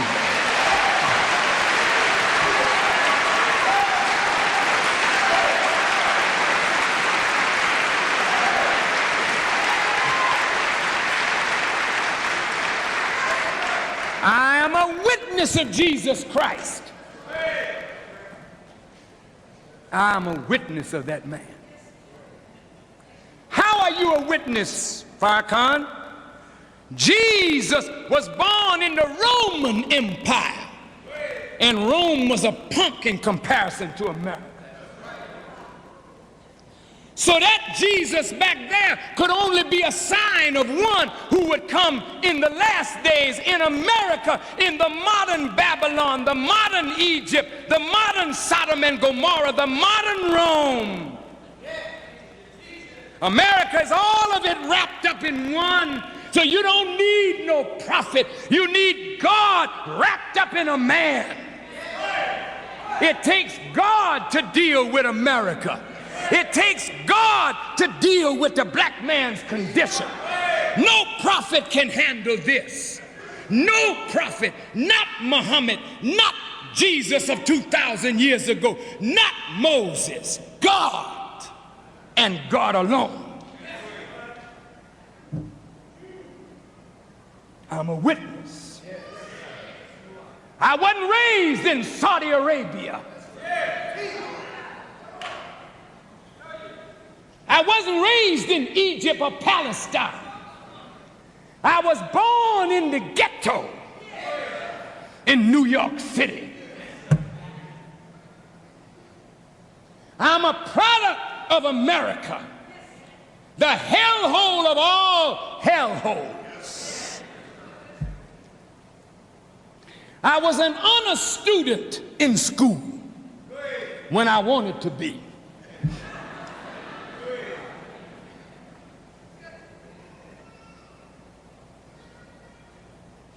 In the 7th grade, I started studying Latin. I was very good in English, and my Latin helped my English. I took French, Spanish, German, Latin, English before I got out of high school. Algebra, plane geometry, solid geometry, trigonometry, calculus before I got out of high school. So when I got to college, I never bought a book because what I had in high school was sufficient to take me through college. But I didn't want that. I wanted music. I wanted to see black people free. And so in 1955, I came to Chicago playing downtown at the Blue Angel nightclub at 801 North Rush Street. It's not there now. And I went to the Muslim convention that was held at Muhammad's Temple number 2, 5335 South Greenwood Avenue. And I heard Elijah Muhammad for myself. I had a process. You know what a process is. You know what it is. You got all kind of fancy name for it today. I had reefer in my hat band because I heard y'all search. I didn't want you to take my reefer, so I put it in the band of my hat so I could keep my head cool. And I came to the mosque and I was searched, and they took my wife and put her in another room. I was shook up. Where you going with my woman? I was tore down, brother. I understand how you feel, brothers. You come in for the first time, somebody put their hand up, you know what I mean, going all through you. And I was show business. Hey, my man, how you doing? Big smile. This brother didn't even smile. Just put your hands up, please.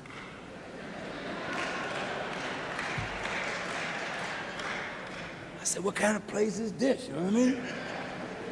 take my wife, now they search me. And then they put me up in the balcony. I didn't have a front seat.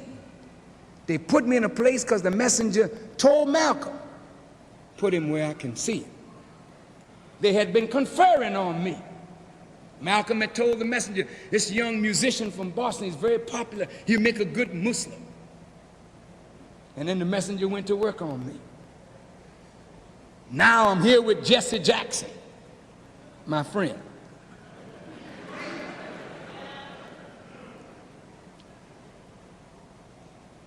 And the white folks want to attack Jesse. I don't like that, because I don't want nobody to hurt my brother. So I take the point, and before I know it, the Jews are on me. Well, who were the enemies of Jesus? Oh, you said it so right. Did they love Jesus or did they hate Jesus? Did they plot against him? Mm-hmm. Well, who among black leaders have the Jews attacked the most? Exactly right. Is the government like me? The president like me?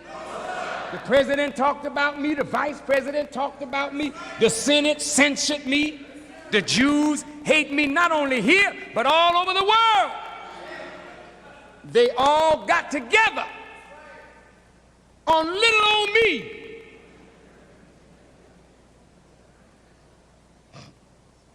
Did I cave in? No. I fought back with truth. And they started wilting. You've seen it. That's exactly what Jesus did.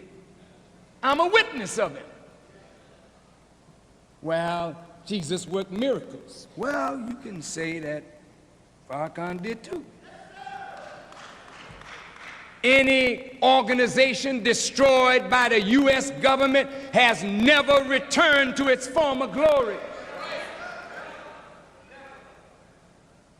The Nation of Islam was destroyed, but it's on its way back to its former glory in a shorter period of time. Yeah, that's right.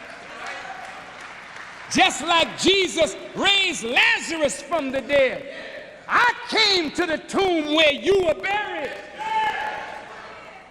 And I said, Lazarus, come forth, and you came forth because you heard your master's voice coming through your brother. Your eyes are open today. You may have come in here blind, but what I've said to you, your eyes are opening now. Your ears opening, and when you leave here, your tongue is going to start speaking.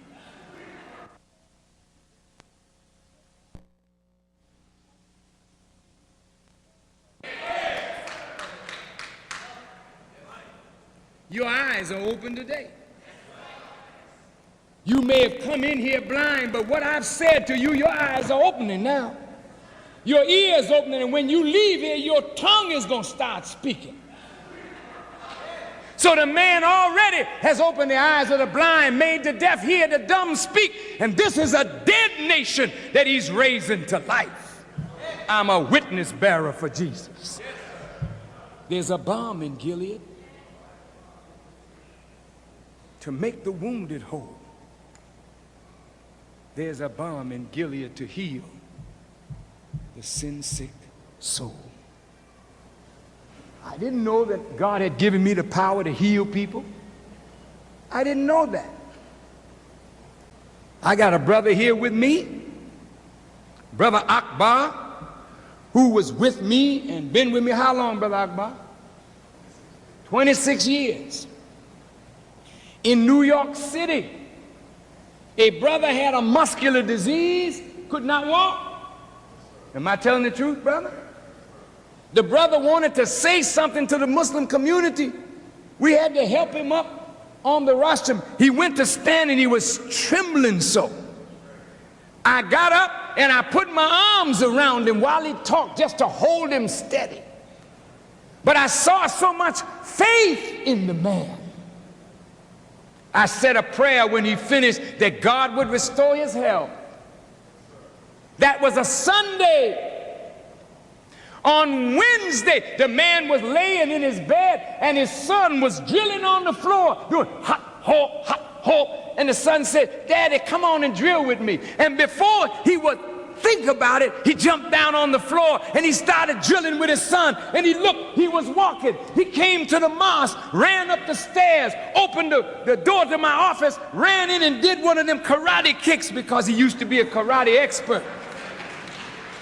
I said, "Brother, go in and tell the congregation what Allah has done." Out here in Chicago, some of the Muslims said, "Oh man, that nigga Farrakahn going crazy. Nigga, now I think he can heal people." This is before I came into this office. I was in Columbus, Ohio. A woman came to me with her baby and asked me to bless her baby. Ain't nobody ever asked me to bless a baby before. I didn't know what she was talking about. I didn't want to tell her, "No, ma'am, I ain't gonna bless your child."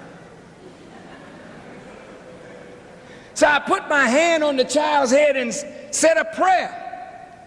And I told the messenger, I said, "Dear apostle, I was in Columbus and a woman asked me to bless her child, and I said such and such and so and so." He said, "Yes, brother, whomsoever you bless is blessed." I'm just telling you what he said.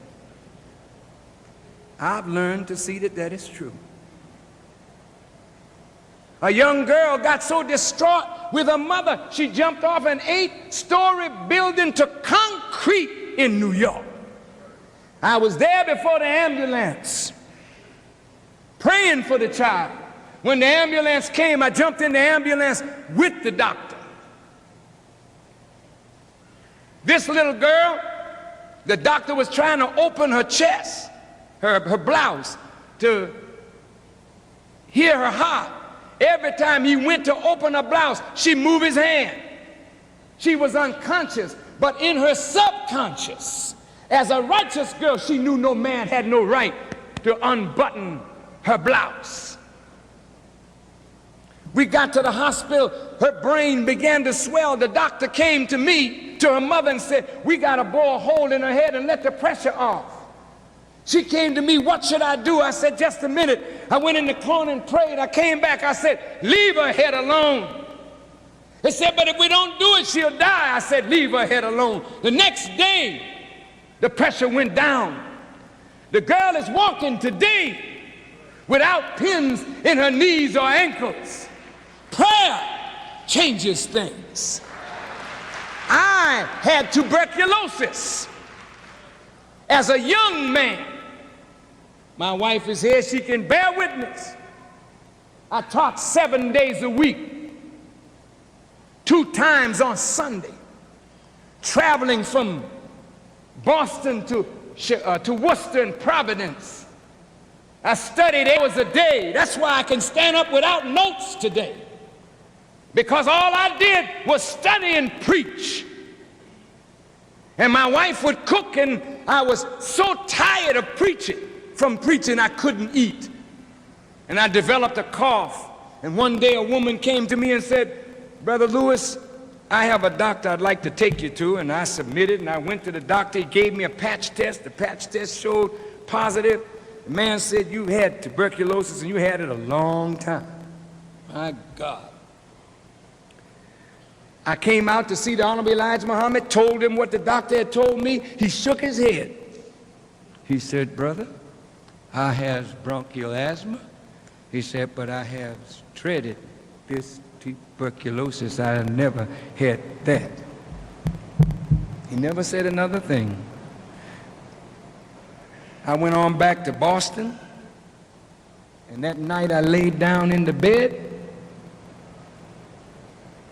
and I woke up, and there was this beautiful light in the form of a human being at the foot of my bed. I got up out of the bed and I started walking around. My wife woke up and said, "What are you doing out of the bed?" So we had to sleep with the windows open, because when you have tuberculosis, you got to get a lot of fresh air. I said, "Honey, I don't have TB no more." Listen to me carefully. She said,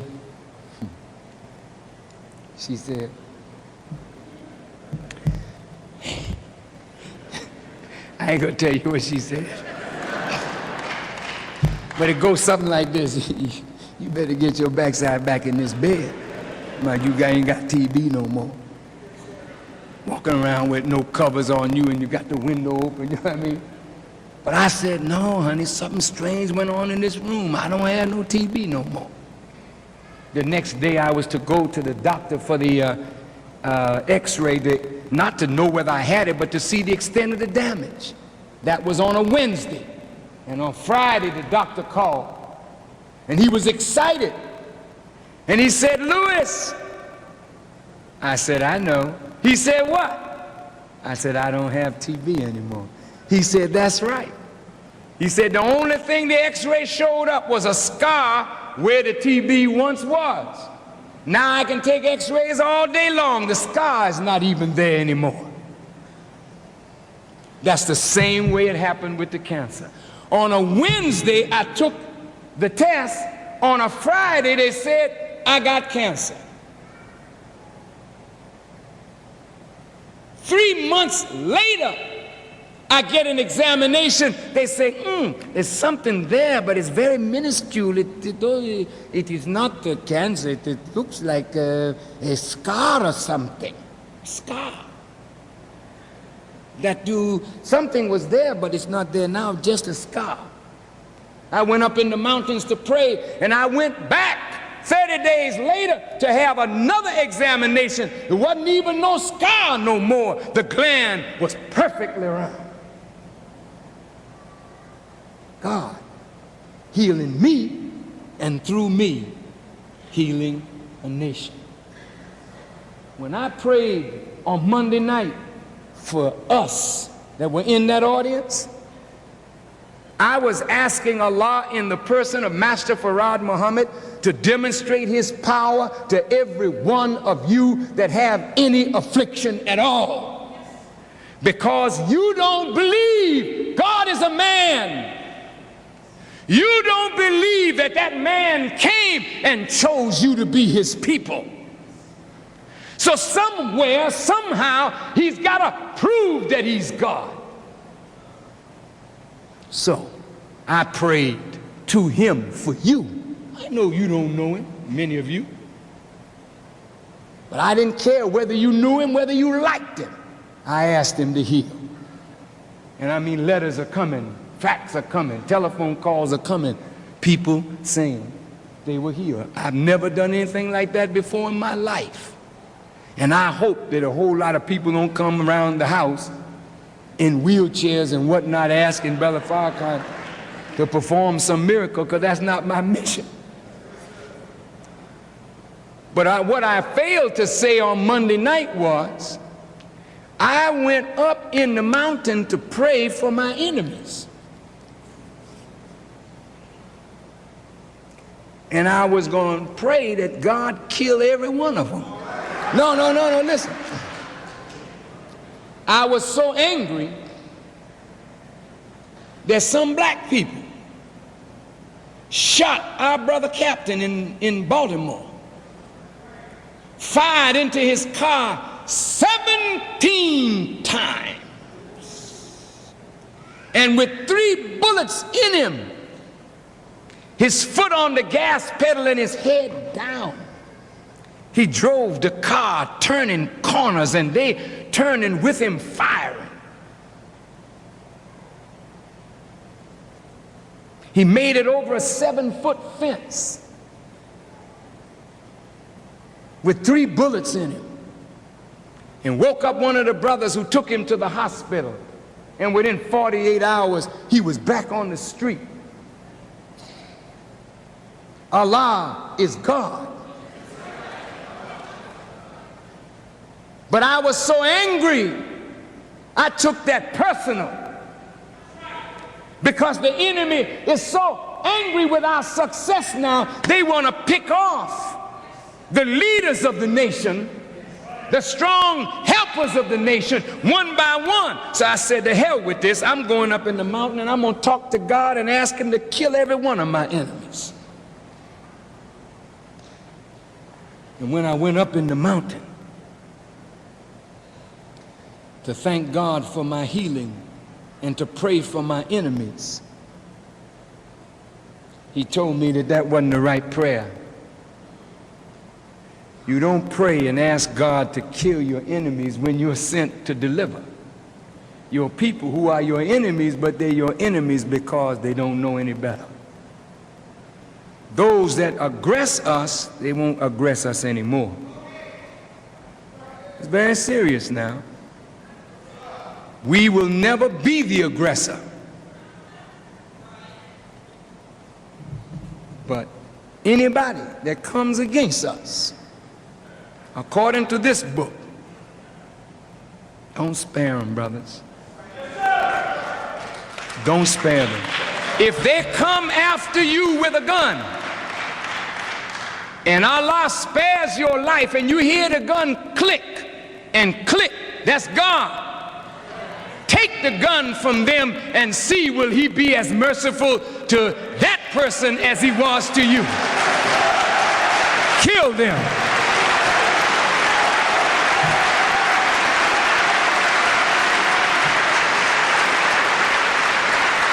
This is a day when we're going to be tried. We got to stand up. I know what you think, because we're a tender-hearted people and we don't want to hurt nobody but self. You know how to kill each other, but you don't know how to take care of business with the enemy. Well, my dear brothers and sisters, God is about to entrust us with a weighty word and a weighty responsibility. 4 months ago, I asked you to get rid of this weight. Come down off of this fat. Get yourself in shape. Did I? Some of you have started. Some of you dragging your feet. It's up to you.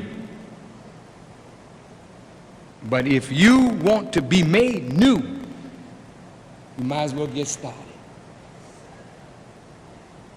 If God is going to renew me, he's going to renew you. If God is going to entrust me with a weighty word and a weighty responsibility, he's going to entrust you with the same, because you are my helpers in this work. What I failed to tell you on Monday is that every one of you, no matter what your sins are, they have been forgiven. No, think, listen. I don't care what your sins are. That's one of the things I was supposed to say from the guidance of God that I received up in the mountain, that he's given us a chance now to get it right. So he himself took off of us the burden of our sins. I wanted you to know that. Well, suppose I committed murder. I said, no matter what you did, God has forgiven your sin. And that on Monday night was unconditional. No condition attached. But now that your slate is clean and your mind is free and the burden relieved, then you might as well come on to your God and get yourself together, and let's go save our people. Nobody is going to help black people if we don't. So in conclusion, I said to the sisters, come here. 90% of our women in the projects are mothers with no male in the house but children. Sisters, you can handle the females, but it's your male children that are really suffering. And when there is no man in the house, that little boy has no one to cling to but those rotten examples that he meets as he goes out in the streets to play. I say, sisters, come here, because we are your brothers, and your sons are our nephews. And every one of these Muslims, it is our duty as men to the young men and make something out of them, not try to make the woman.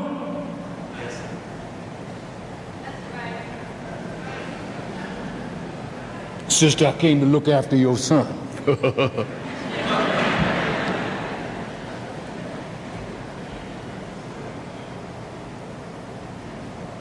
Brother may be married, but that's our brother's child that she got. And if our brother is not awake enough to take his responsibility, and we are awake, then we take the responsibility. We can't feed them and clothe them and shelter them, and maybe we can. But one thing we can do is give them a good, strong, righteous image that they can come up and have a chance to be a better man for the young girls that you are bringing to birth.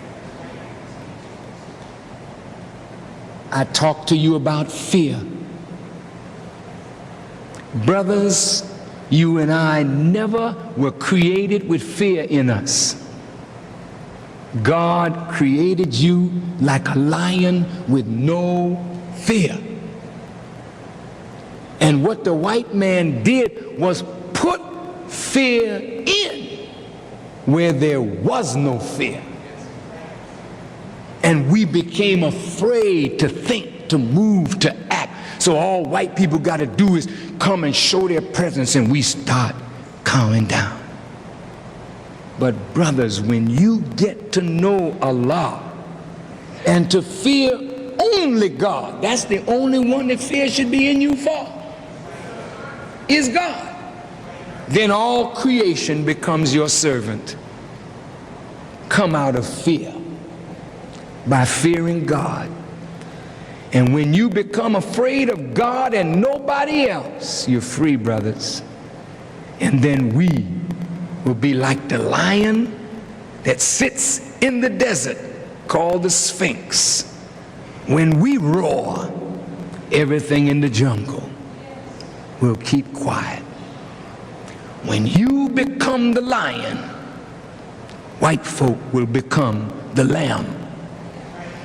I don't think the lamb and the lion will lay down together, but it means the lamb-like nature of the black man and the lion-like nature is in the same man, and they will lie down together, the two natures together.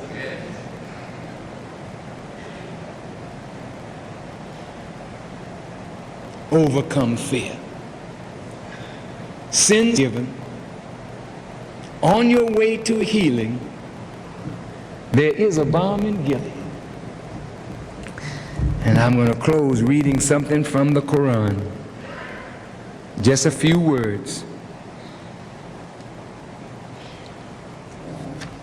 Y'all all right? Yes, sir.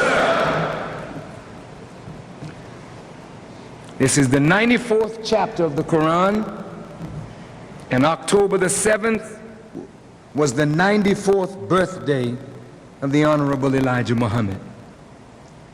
In the name of Allah, the Beneficent, the Merciful, have we not expanded for thee thy breast,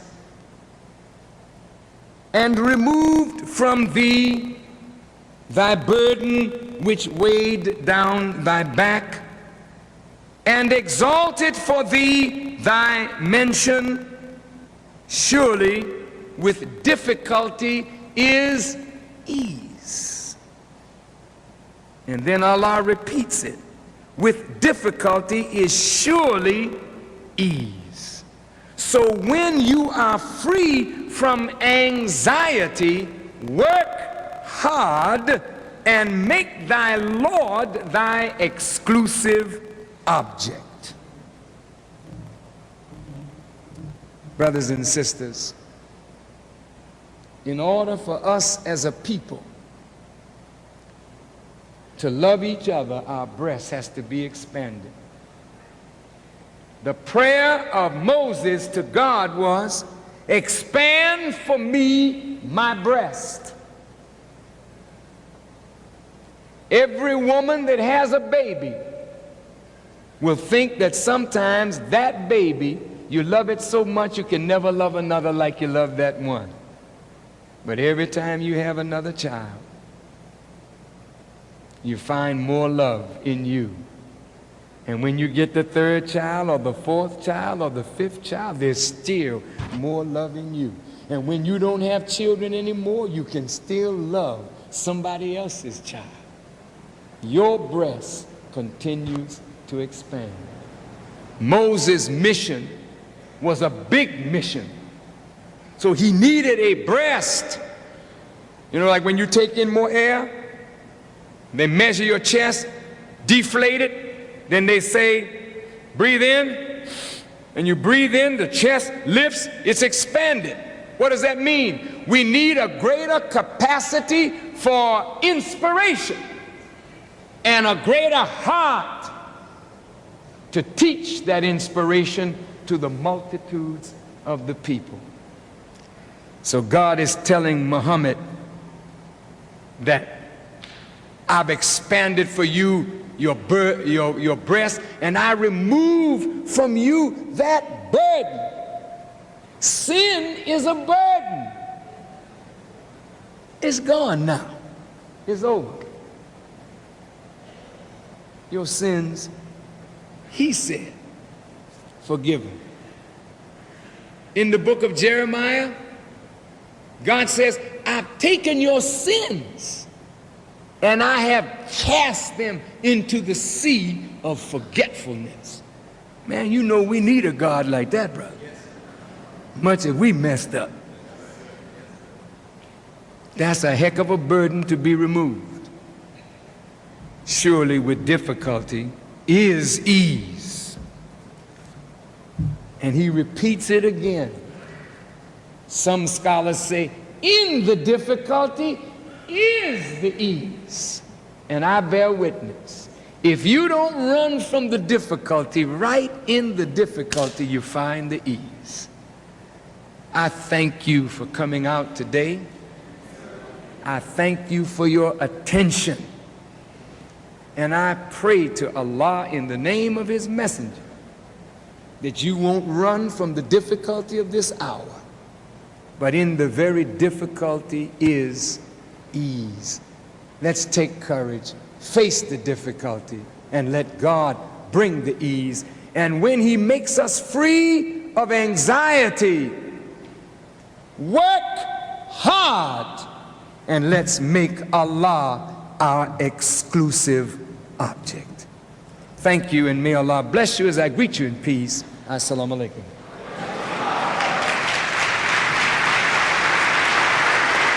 You're listening to BLXCR Talk Show Radio, your community informative podcast. Crack music. Some of you walk right by your bride, won't say nothing to her, walk by a prostitute as though she's some dirty thing when you know what you were brought from. We was young 5%ers, feared by many, heard the black man was God and it put something in me. I'm 14 with the mind of a 40-year-old man with plans to awake my people, so I took command. I went from Chad to IBorn, the leader was born. Told everyone around me, my team was strong. But little did I know this power was so consuming. I'm God, I could do whatever, yeah. That ruined me. At 15 I'm selling crack, beating my people up. Same people I'm teaching, now I'm fucking them up. My mother tried to talk, but I wouldn't listen. What I look like listening to a mentally dead Christian. My father tried to talk, talk to me, I'm like, Dad, I'm God. Wish I took heed, next year I'm up north in the yards. Please forgive me, the hard-headed shall learn. Mommy, Dad, I love you, I gotta stand firm. A young lost black boy, my world upside down, I need guidance. The judge just gave me a pound. I admit it's the worst to me. If anybody hears my cries, please help me. Brother, please help me, I'm going crazy. Brother, police is killing our black babies. Brothers, if you hear me, please save me. Brother, I don't wanna die, this world hates me. Brother, please help me, I'm going crazy. Brother, police is killing our black babies. Brothers, if you hear me, please save me. Brother, I don't wanna die, this world hurts. Confused with no direction, turn my mind into a weapon. Try to be a better example for the adolescent. Learn from my mistakes, it's lonely of state. Focus on being great, strive and elevate. The system is designed for us to fail. Get killed or go to jail, you can't make bail. Fake friends and loyal, liars, I'm tired. This white man talking crazy and I got fired. I got a baby on the way and I can't provide. I tried everything and I still get denied. Life as a black man in this world is wicked. Messed up my Section 8 and my family got evicted. Young God, maintain your balance. To struggle and challenge, corrupt your thinking, turning you violent. Trust me, I've been there, then listen to them telling me. I wish I did, or I wouldn't have this be felony. Take heed to what I'm saying, speaking from experience. The streets don't love you, it'll take away your innocence. I admit it's the worst of me. If anybody hears my cries, please help me. Brother, please help me, I'm going crazy. Brother, police is killing our black babies. Brothers, if you hear me, please save me. Brother, I don't wanna die, this world hates me. Brother, please help me, I'm going crazy. Brother, police is killing our black babies. Brothers, if you hear me, please save me. Brother, I don't wanna die, this world hurts.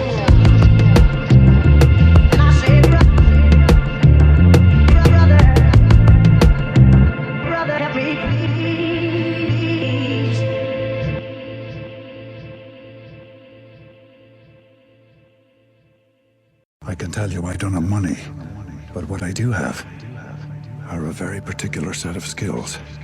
Skills I've acquired over a very long career.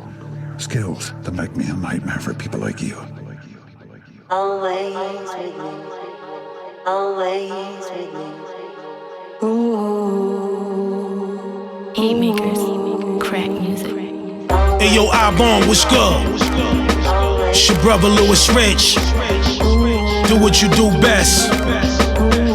For real. Yo, ayo, fearlessness sounds like insanity to a coward. For the initiated, those who hold power. I heard y'all was looking for me, but couldn't find me. I'm in a hood near you with 1,000 bow ties behind me. Moving like the black arm move, you know how I do. Violence undeniable, come marvel at my gospel new. Blue and cream, heavy cup, denim jeans, chain glittery, diamonds all in it. Check out my gleam, I'm treacherous. Double clutch the M6 specialist. German engineering, modified suspension, gold medalist. Twin rhinos, custom embossed, gated albino. Amazing interest, swam the Pacific, catch me in Cairo. My catalog much better than yours. Much fabulous for torrential downpour when IBorn's at war. Gargantua, only built. Shiloh chef, rock the tarantula. Ice water, still slamming ya. Only God is gang, life jumped us in. Nighted by the night for the sins we did after 10. We had to spin who you slid, what you sold, how much ships you making, brother, why? I survived, that's initiation. There it go. Earth just training for gods. When we die, that's initiation. Cut from a cloth that's born a chef in Hell's Kitchen. The initiation. As we better our lives, steady moving in fives. Rhino power, mixed with Minga powder in my vibes. Elements, fixed with elegance, intelligence, arsonists. Whoever want parts of this, let's ride. Alliances form, my clients are swarm. Drinking black tea somewhere in the Red Sea, warm. Pharaohs, black Camaros and camels with blamos that blow trucks up, lift the panels. Gangs in London, I came with gunmen, I flame redundant. With more smoke, let 40 more come in. Teams get slaughtered, I ordered it. Jaws get broke, the flows they get recorded. Reckless specialist, check Smith, Tech Smith. New necklace, Lexus, Malcolm X cassette shit. Glory and gain, we won any territory. Bring it to us, from dusk to dawn, you've been warned. Only God is gang, life jumped us in. Nighted by the night for the sins we did after 10. We had to spin who you slid, what you sold, how much ships you making, brother, why? I survived, that's initiation. Earth just training for gods. When we die, that's initiation. Cut from a cloth that's born a chef in Hell's Kitchen. The initiated. The initiated. You know how it pops. Shout to the real. All day, ayo. Hold it down. Get it. Keep getting it. Uno.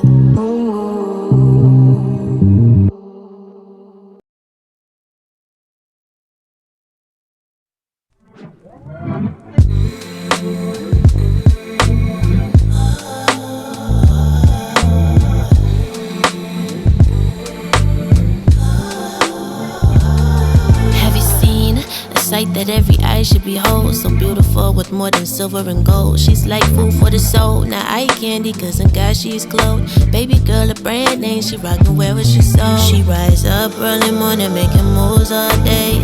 Always bow down, don't forget to pray. Cook that good food, know her family straight. She humble with grace, no sacrifice is too great for her. She's so wise and strong, won't compromise. Know where her value lies. Open mind, closed eyes. Emanates, eminence, radiates, elegance. You need proof, God exists, she is the evidence. Cause you are. A virtuous woman, yeah. Cause you are.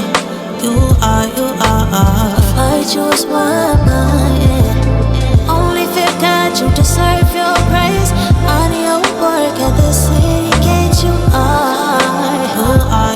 A virtuous woman. She's a blessing, a gift to everyone in her presence. Came from a single essence, she divinely connected. In her husband find love, peace and contentment. Her biggest investment is her family's progression. Well studied, a scholar at hand, can't be friends with no dummy. Use what God gave her to make her money. Submissive and loving, sweeter than honey. And cause she walking in faith, her way is being paid for her. VIRTUOUS. Everything she do, she pray that God accepts. She works in his name, cause he pays the best. Highly favored, highly blessed, fears God and nothing less. Cause you are. A virtuous woman, yeah. Cause you are. A virtuous woman, yeah. Only fear God, you deserve your praise. Honor your work at the city gate, you are. A virtuous woman, yeah. Said you virtuous, you virtuous. Said you virtuous, you virtuous. Yeah. Said you virtuous, you virtuous.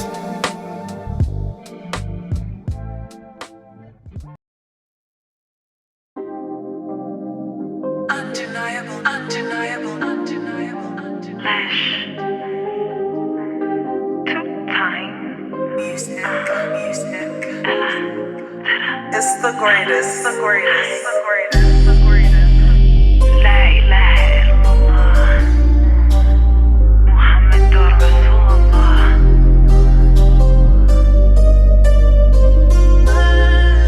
Shukran Allah. Who do you love? Allah. Who do you fear? Allah. Who would you cry for? Allah. Who would you die for? Allah. Who do you love? Allah. Who do you fear? Allah. Who would you cry for? Allah. Who would you die for? La ilaha illallah. La ilaha illallah. La ilaha illallah. La ilaha illallah. La ilaha illallah. La ilaha illallah. La ilaha illallah. La ilaha illallah. People suffer around the world, and here we live in abundance. We spend our life chasing a bag, and when we get it, we're nothing. Neglected charity on the way, yeah. So we fall, ooh, our harsh humbling. So we call upon his name and pay neglected to say thanks. So when I pray, I say, Alhamdulillahi Rabbil Alameen. All praise due to the Supreme Being. Without his mercy, where would we be? He chose us to be a part of a world that's free. And once a year, a mere sacrifice all we need. We need that Ramadan, fasting with the sun's presence. No food nor drink, give your coins to those in need. Get the blessings, fully focused on these good deeds. Accumulating this billahi Rabbil Alameen. Who do you love? Allah. Who do you fear? Allah. Who would you cry for? Allah. Who would you die for? Allah. Who do you love? Allah. Who do you fear? Allah. Who would you cry for? Allah. Who would you die for? La ilaha illallah. ilaha illallah, la ilaha illallah, la ilaha illallah, la ilaha illallah, la ilaha illallah, la ilaha illallah. Second verse is dedicated just to saying thanks. I have my life to figure out how to get things right. It doesn't matter what anyone else thinks. I'm here, that means he isn't finished with me yet. I'm not as good as I'm gonna be, but I'm better than I was in them streets. Allah has gifted me with this beat, and for that to him I give glory. And I'm fighting the good fight, it's the Ummah fighting with me. Jihad when I open my eyes, but the Ummah fighting with me. I was sore, flaws and all, because I bore witness to my Lord, the one and only Lord, one and only Lord. I have bore witness to my Lord, yeah. We were sore, because we bore witness to our Lord. Flaws and all, we were sore, thank our Lord. Who do you love? Allah. Who do you fear? Allah. Who would you cry for? Allah. Who would you die for? Allah. Who do you love? Allah. Who do you fear? Allah. Who would you cry for? Allah. Who would you die for? La ilaha illallah, la ilaha illallah, la ilaha illallah, la ilaha illallah, la ilaha illallah, la ilaha illallah, la ilaha illallah, la ilaha illallah. You're listening to BLXCR Talk Show Radio, your community informative podcast. As you can hear behind me, the crowd is going wild. They're waiting on Brother Levon X to give his next report. The brother has been very informative, and everyone is so excited about his next form of information. Here he is, ladies and gentlemen, Mr. Levon X. Who's in this? You're Levon X. Who's in this? You're Levon X. Who's in this? You're Levon X. Conversation. Who's in this? You're Levon X. Who's in this? You're Levon X. Who's in this? You're Levon X. Information, conversation, stories too, maybe an interview. Brother, just keep it cool. We loving what you do, showing us self-respect. Can't wait to see what's next. Hey y'all, it's time for Bonnet. Who's in this? You're Bonnet.